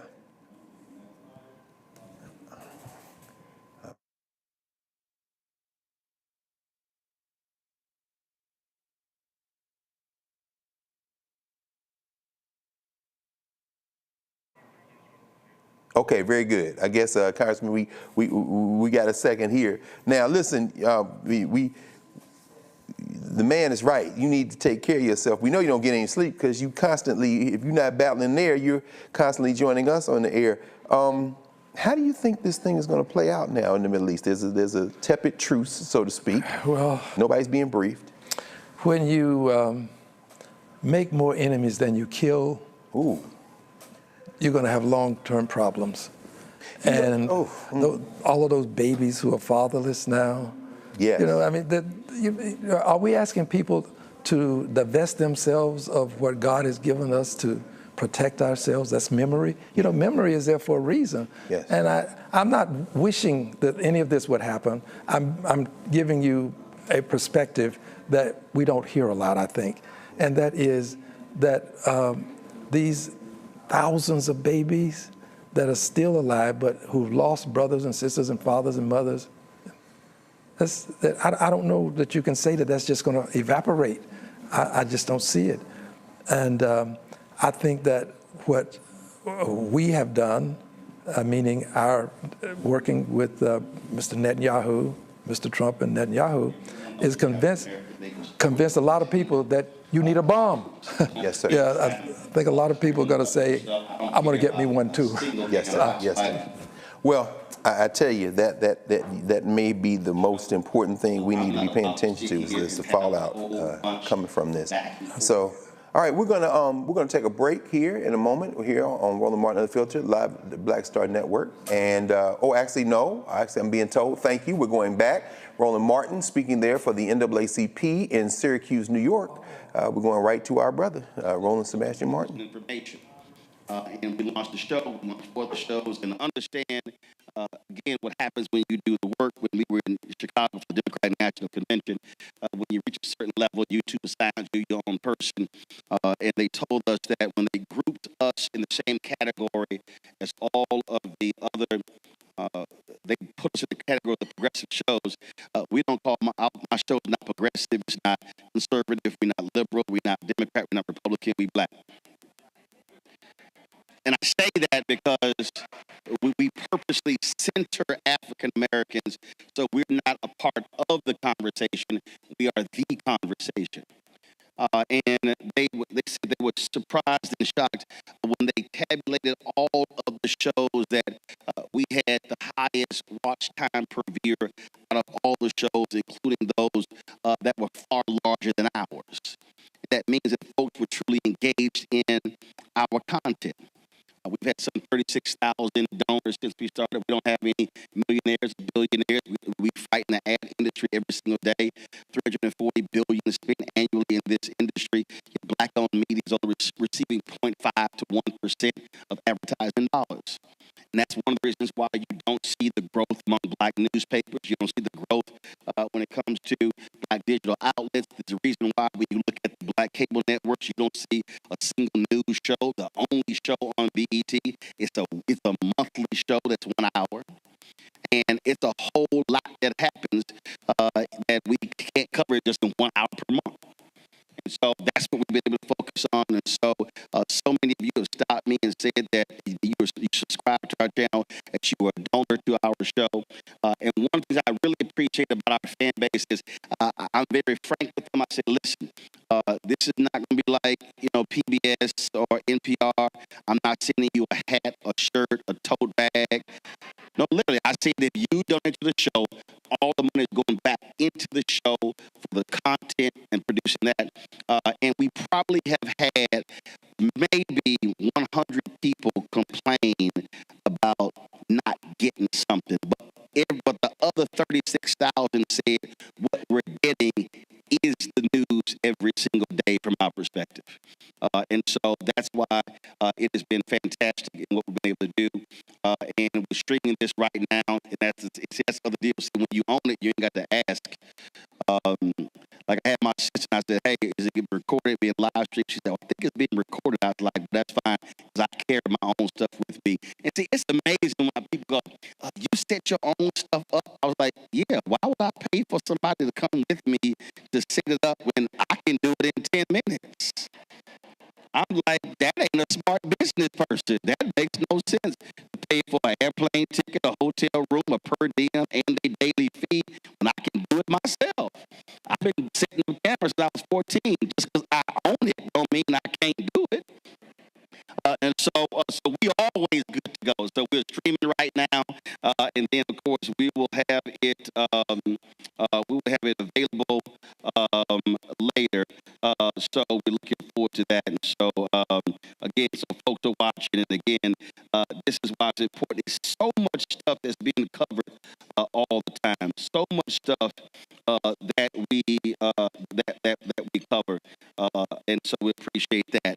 So let me get to the task at hand. Your subject here is called "Together Unstoppable: Preserving Our Legacy." I'm about to augment that.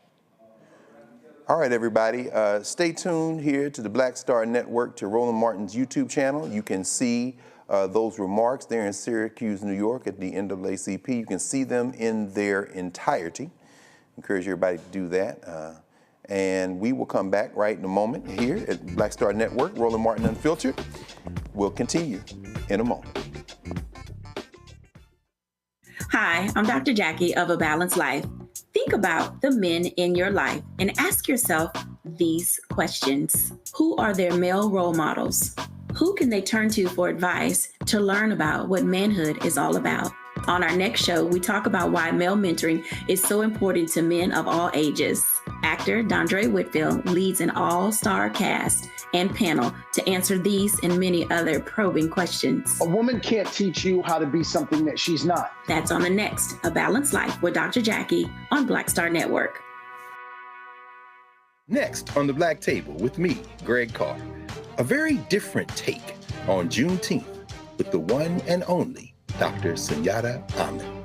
We'll explore the amazing foods, remedies, and rituals that are a part of our history and the Juneteenth holiday. So it's our responsibility to return the healthier version to our folks instead of just the red liqueurs marketed to us, the red sodas and the other things. I mean, why does the Kool-Aid man have to sound like Louis Armstrong? He's like, oh yeah! Oh, yeah, right.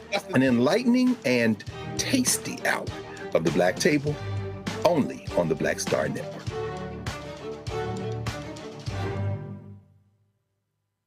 Hi, my name is Freddie Ricks. I'm from Houston, Texas. My name is Sharon Williams. I'm from Dallas, Texas. Right now, I'm rolling with Roland Martin, unfiltered, uncut, unplugged, and undamn believable. You hear me?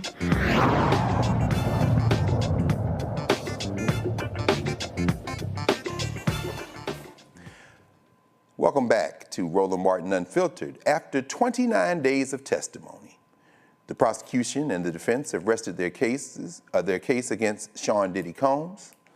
Prosecutors called 34 witnesses, including alleged victims, escorts, law enforcement agents, and assistants. The defense did not call any witnesses to testify. Closing arguments are expected to take place on Thursday and may continue into Friday morning. Combs faces 5 criminal counts: 1 count of racketeering conspiracy, 2 counts of sex trafficking by force, fraud, or coercion, and 2 counts of transportation to engage in prostitution. From New York, we should be hearing whether we're going to a runoff or not fairly soon. New York City voters have headed to the polls today to decide who will be their Democratic mayoral candidate. In today's primary, voters have several candidates to choose from, including the controversial former governor of New York, Andrew Cuomo, and New York State Representative Zohran Mamdani. There are 5 black candidates with hopes of becoming the city's next mayor. If you have not voted yet, you're in the city, you have until 9 p.m. local time to cast your ballot. So, get to the polls if you haven't gone. Randolph Bracey and LaVon Bracey Davis are taking sibling rivalry to the next level as they face off in a race for a Florida State Senate seat. Both come with legislative experience. LaVon Bracey Davis served as a state representative, while her brother Randolph Bracey is a former state senator. Their mother, the late LaVon Wright Bracey, was a prominent civil rights activist, adding even more weight to the family's political legacy. And their father, by the way, was also, their late father, also a prominent civil rights activist. One of their opponents in the Democratic primary for the district, which includes parts of the metro Orlando area, is Alan Grayson, a fiery former United States congressman who rose to national prominence in 2009. The winner will face Republican Willie Montague in September for the general election in the Democratic-dominant district. Black voters make up more than half of the registered Democrats in the district. A white nationalist and former University of Florida law student was expelled after posting anti-Semitic tweets, but not for writing a racist paper about black people for which he received an award. Last fall, Preston Damsky was given the, quote, book award, unquote, by Trump-appointed judge and law professor John L. Badalamenti for his capstone paper. In this paper, Damsky argued that, quote, we the people, end quote, was intended only for white individuals, and that people of color do not deserve voting rights. In March, after Damsky made anti-Semitic posts on social media, the university suspended him and banned him from campus. Wow, not for the paper though. According to the New York Times, these posts included calls for Jews to be, quote, abolished by any means necessary, end quote. Asserted that Trump and Secretary of State Marco Rubio were, quote, controlled by Jews, end quote, and suggested that Guatemalan undocumented immigrants should be, quote, done away with by any means necessary, end quote. That's what I remember now. That's what I wanted to ask Ellie about. We'll have to have Ellie Mistal back, because those of you who don't know, if you don't know about the law, understand that you may think that's a crazy argument, but you should read some of the things that these Project 2025 associated lawyers, including Stephen Miller, who has a law degree, have written. A Georgia jury awards a multi-million-dollar settlement to the parents of a baby who was decapitated during delivery. Trevon Taylor and Jessica Ross will receive $2 million in compensatory damages, and an additional $250,000 in punitive damages against the pathologist who posted the video, Dr. Jackson Gates, and Medical Diagnostic Choices in Atlanta. The parents sued Gates in September 2023 for an alleged invasion of privacy, fraud, and intentional infliction of emotional distress. According to the lawsuit, neither Ross nor Taylor permitted Gates to share any autopsy images. Despite that, Gates uploaded several graphic videos to his Instagram account showing the post-mortem examination, including explicit footage of baby Isaiah's severed head and body. We have lost another one of the greats in the world of acting. On Thursday, iconic actress Alzina Lynn Hamilton Jenkins passed away at the age of 95. She was known for her roles on the sitcom Sanford and Son, the historic soap opera Generations, and various other programs, including The Waltons. I guess I'm dating myself at that point. Lynn will forever be remembered for her illustrious acting career, her receipt of the prestigious NAACP award, and her outstanding contributions to the entertainment industry. Her legacy will continue to inspire future generations of Black actresses. Let's go back to our panel momentarily before we enter our final block. Anybody have any thoughts on any of the stories that we just kind of went through in our headlines? Maybe we'll start with you, Larry. You know, Dr. Carr, before moving to Florida, I was always interested in these Florida man stories. And now that I live here, I'm embarrassed with the number of Florida-related stories that come out on a weekly basis. Okay, so the UF story is, as many of you know, UF is the flagship institution in the state of Florida. And this is the second time in the last couple of weeks they've had something embarrassing happen. We saw what happened with the failed vote of possibly new president, former president of the University of Michigan at the Board of Governors meeting. But this is a really concern for someone like myself, as a faculty member, teachers in the state. Once again, UF is the flagship institution, and then being rewarded for his behavior. And then when people feel like he goes too far, then he's punished. And it's contradictory. And I think it's a story that we should pay very close attention to, considering some of the anti-DI legislation, et cetera, that's occurred in the state. I also want to highlight the Bracey story because this is my district also. And I got to be honest with you, I'm very troubled. I've been troubled by this. They're both replacing Geraldine Thompson, who's a civil rights icon and well-known in the area. But I got to be honest with you, I did vote, but it's concerning to me that you have siblings on both sides, on either side, running against each other, and obviously mothers come out in support of her daughter.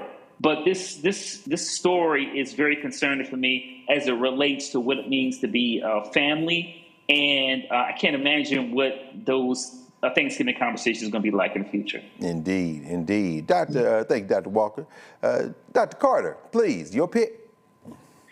Well, I mean, I would have to say the University of Florida Law School story again, because I think one of the things that really struck me about that entire story was, one, like you said, the egregiousness of the argument and the fact that the university claims institutional neutrality. Interesting, because part of what at least I understood it in my most elementary fashion is that law school is about teaching people ethics and about proper uses, perhaps, of the law. And maybe I'm wrong, right? But it would seem to me that those kinds of arguments that are dangerous, someone would have at least said, hey, maybe we should have a public forum about this. Not necessarily sense of the argument, whatever, but let's have an argument about this because he also won an award for this. But then the line too far was the anti-Semitism of his personal tweet, which, I mean, weren't a far jump from what he wrote on anyway. But now these very same people in public office play footsie with the likes of white nationalists, who is proud about his subscription to this particular kind of worldview, are going to be the defenders of Jewish people against anti-Semitism. I mean, I think this really sort of lays bare, among many other things, about how any of these incursions onto our university campus not about anti-Semitism or protecting Jewish people. And so I at least appreciate the fact that this story dispenses with all pretense that this is ever what it was about. So that was a story that I read over the weekend that really stuck with me. Absolutely, absolutely. Bring us home, Dr. Ali.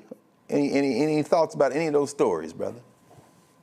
I mean, all of them, really, but, we'll stay focused. It speaks to the hypocrisy inside of this country, right? Especially by, the Republican Party. We remember, in relationship to the law school case, how they talked about critical race theory, which we know was taught at some law schools, and how they attacked it, didn't want folks speaking about our history, the impacts that happen in our communities, anything that had to do with Black folks. But yet you can have an individual garner an award, spewing all kinds of racist language and actually telling you exactly what white nationalists think about. So that's one side of the equation. And we know that, unfortunately, we've never wanted to exercise, and I say that in the spiritual context, of hate inside of this country. But the other part of it is that we continue to show our Black excellence and our beauty. And when we were, showing our dear sister, who, as you said, was on Walton's and Sanford's Son. That's right. Right, and a number of other shows. I remember hearing her speak and just the grace in her language and the beauty that was in her language, and how regal she was in many of the roles that I've seen. Even when she was dating Fred Sanford or on some of the other shows there, at many times we just didn't have those images of Black women, being regal and being powerful and effective. So I see both sides of the equations in those stories, both the parts that we still got to work on because hate is rooted in this nation. And then, of course, the other side is just, how incredible we are when given the opportunity to share our gifts with the world. Indeed. And yeah, shout out to Yazoo City, Mississippi, which, of course, is where she was from, and of course a theater background. But you're right, brother, that imprimatur of Black folk of a certain age and a certain era, always classy, and it's almost like she wasn't acting. She was just projecting that beauty and that Black womanhood, that strength right there on the stage and screen. And thanks everybody for really raising up that story from from Florida with Damsky, because the professor, again, John Badalamenti, gave him the book award.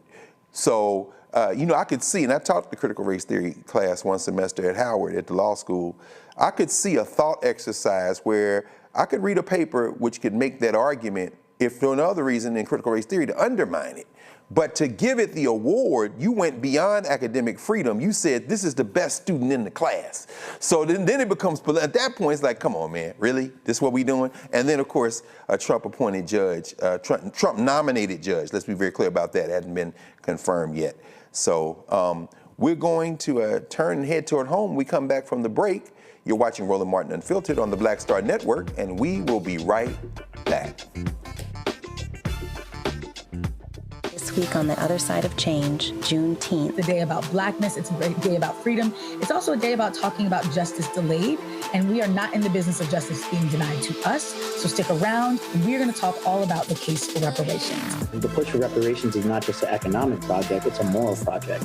So if we want to live up to the ideals of this foundation, then reparations has to be something that we pursue. Only on the other side of change on the Black Star Network.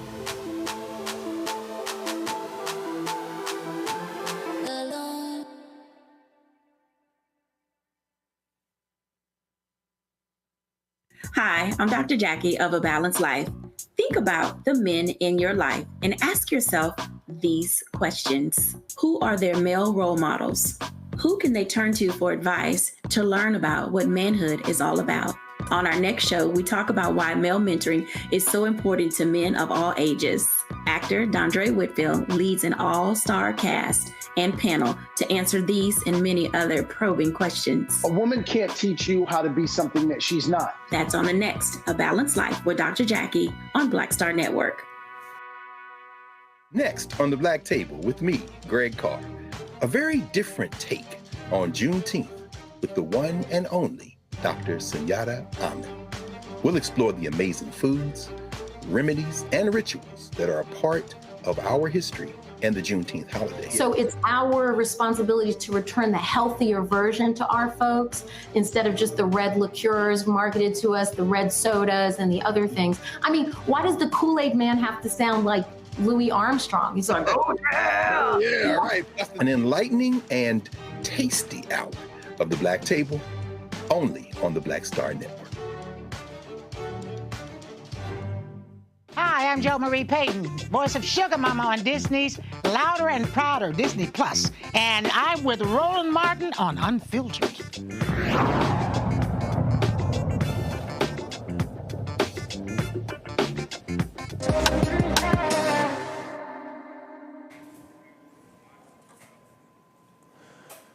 Today's Shop Black Star Marketplace features the resurgence of a pioneering name in Black cosmetics. Once regarded as the first large-scale Black-owned cosmetics company, Fashion Fair is recognized for being the first major cosmetics brand to offer a diverse range of makeup shades specifically designed for women of color. Fashion Fair was initially conceived by Eunice Johnson, the wife of John H. Johnson, founder of Ebony Magazine and Johnson Publications, to cater to the beauty needs of Black women. Although the brand faced challenges and was on the brink of closure, it was revitalized by Desiree Rogers, a name we know well, the company's new CEO and co-owner. Sister Rogers joins us now. Welcome to the Black Star Network and Roland Martin Unfiltered. Sister Desiree. How you doing there? Oh, good to be here. We are so happy. I tell you, there's an elder here who was one of Malcolm X's lieutenants who worked for the Johnsons for many years, Peter Bailey, who used to work with Miss Eunice Johnson back in the 50s.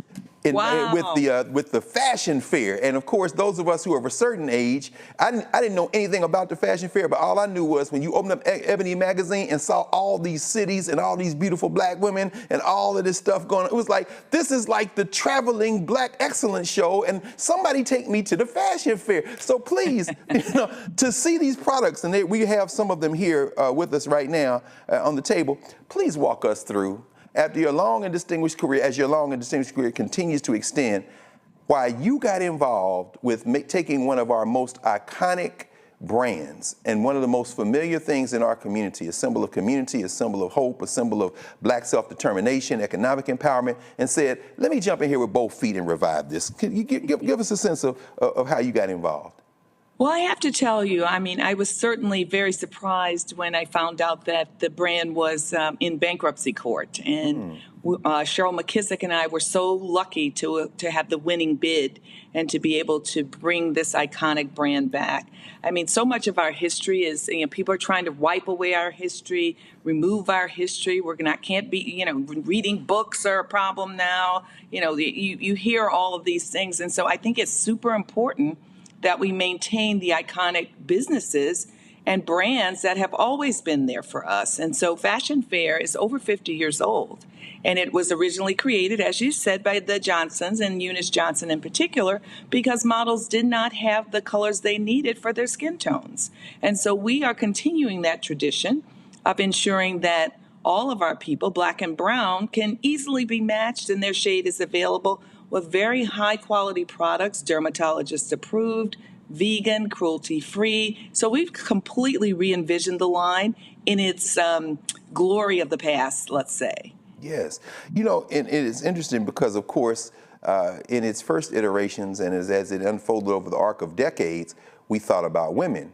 But I love, one of the things I love is that you've opened it up in terms of even our gender kind of imagination in ways that maybe in the 50s, 60s, or even 70s would have been more of a challenge. But could you talk a little bit about now? That is for sure. Yeah. I mean, everyone wants to take care of their skin these days, whether they're male, female, or are not identifying. And so one of the key products we have is this primer serum, which I actually use every day, whether I'm wearing makeup or not. It gives the moisture back into the skin. It brightens the skin, not lightens, but brightens the skin. And so I think we're at a point in time where people really do want to take care of their skin and in particular their face. I mean, we are vain people. We want to look good. We want to look good. I mean, and to that I say, we know that the Black population spends almost $6.6 billion in beauty. I mean, $6.6 billion, and that's 2021. So my data is a little bit old. We spend about 11% on all beauty products. The real key, and I'm happy that you guys are having me on, is to get our people to buy Black and to buy from Black companies. And so that number is significantly lower than it should be. 2.5% of Black Americans are buying from Black companies. And so we've got to change that. We have to invest in our own communities, because we know when we do, that money gets invested back to us, whether it's support of educational systems or mentorships or jobs even. Most of the people that work at the company look like me.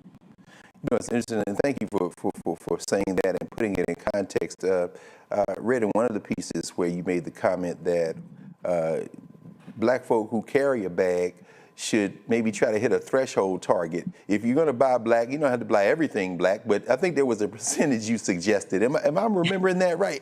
You are correct. I mean, so I think that it should be, probably, 12, 15%. I mean, why not? I mean, I think there's so much history to, us not buying Black. What's the quality like? It's almost like brainwashing. Like we think like if we buy, Black, it's not the same quality as the Chanel or a Dior. Or people will say to me, well, that brand is so, that brand's old. My grandmother used that brand. And I say, Gucci's old. Right. Chanel's old. Dior's old. But families took care of those brands and now they're still thriving. So we've got to begin to think about the brands that have been created by our people and making certain that those brands extend another 100 years. Indeed. And so less criticism and more trying brands, looking at them, touching, feeling them. And, I think if you touch and feel our brands, I mean, I'm pretty confident you're going to fall in love.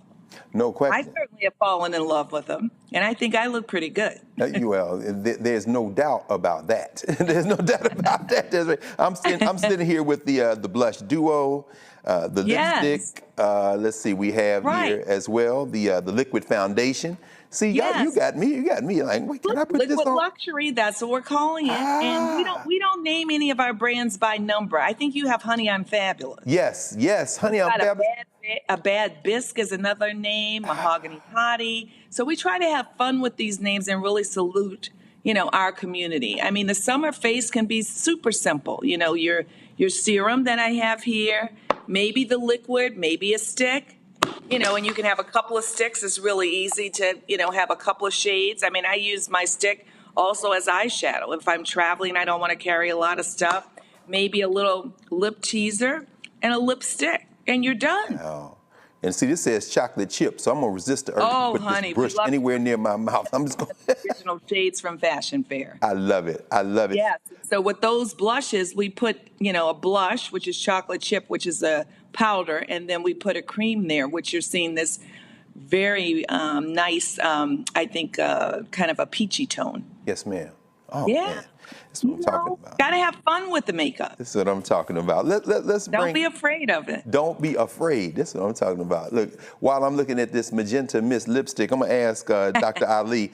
Santiago, please, any questions, comments for Desiree Rogers?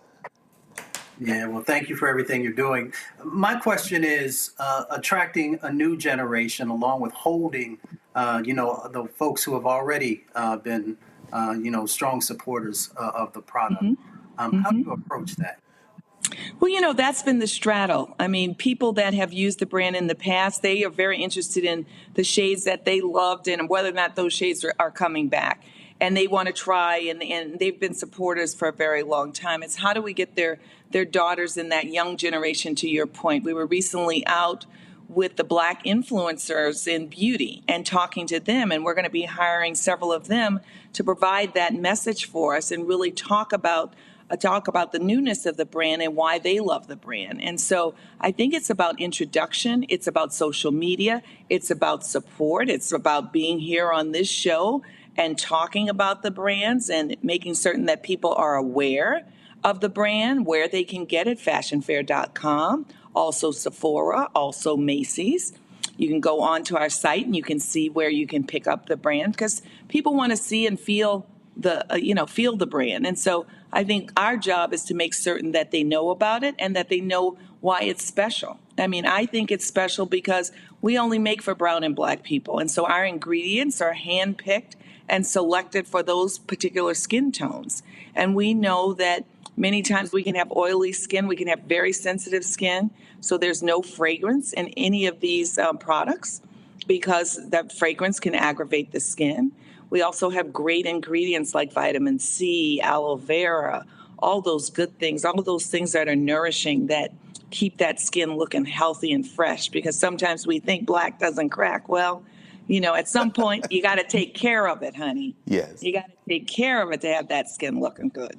Yes, indeed. Dr. Larry Walker, any questions, comments for Desiree Rogers?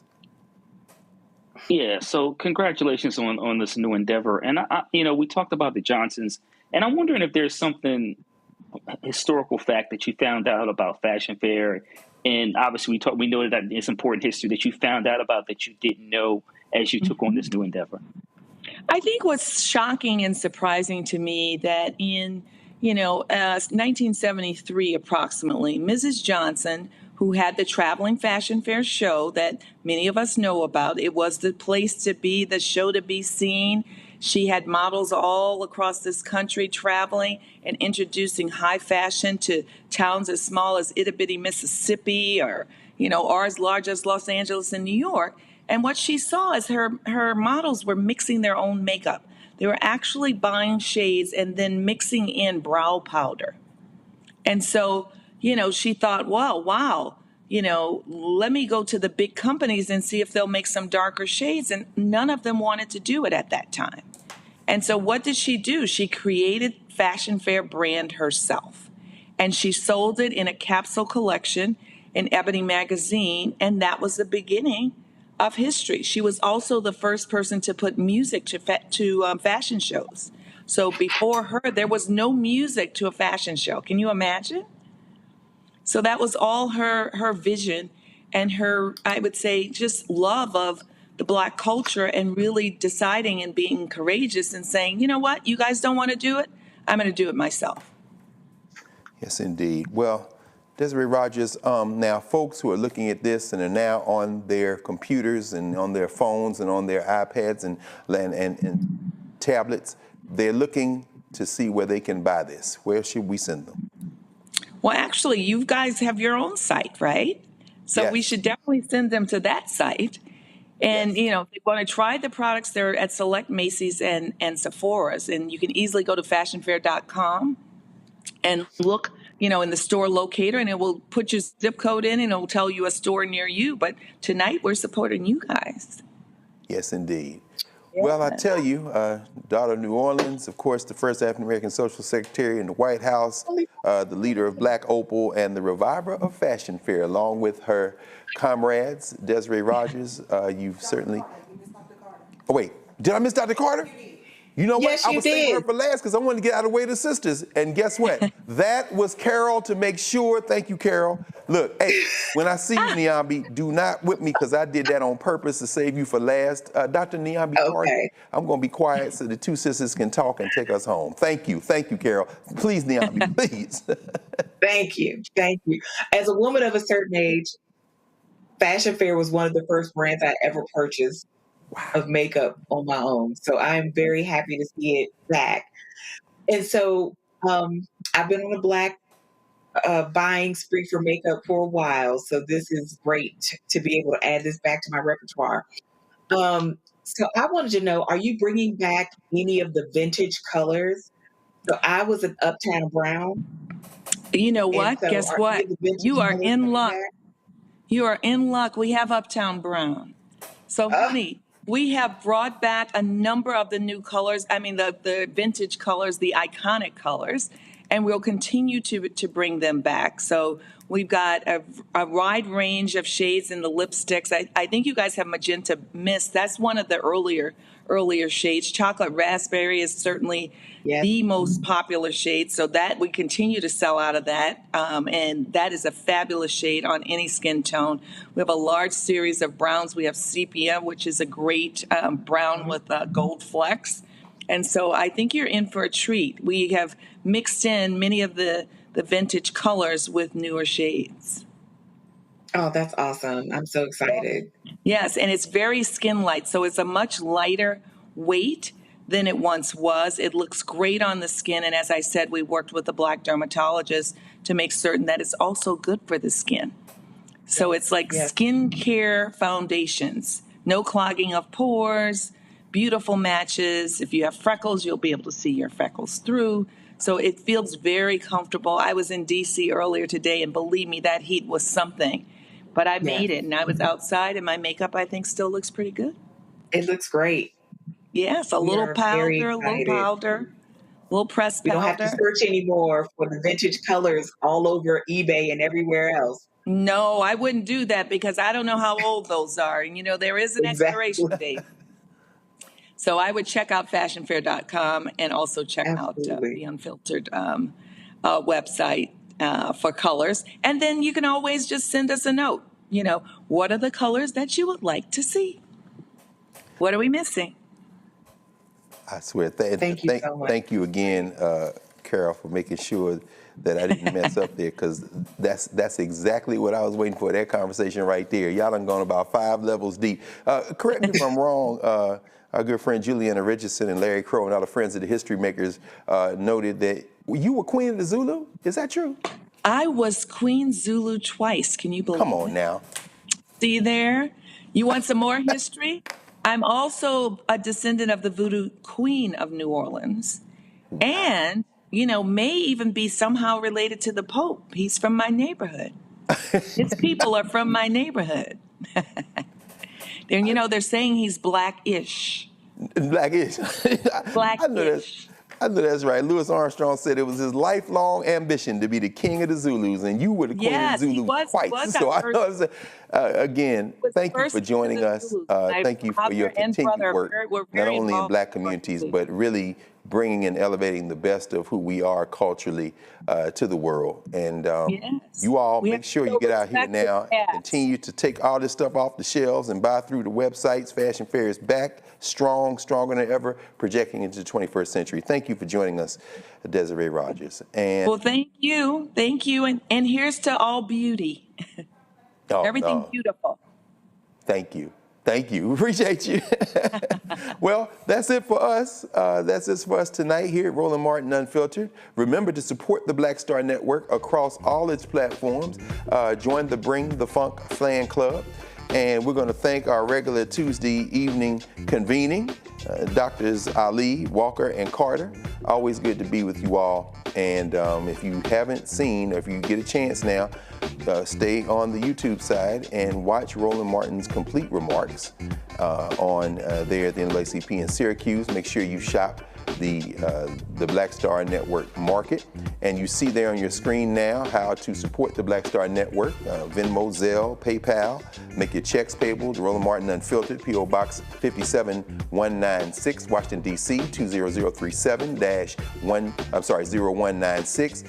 Thanks, Carol. Thank the entire folk in the booth. I wish y'all could see these beautiful people. I posted them on social media, all these young people in there. A bunch of them are my students at Howard University. I am not mad about that at all.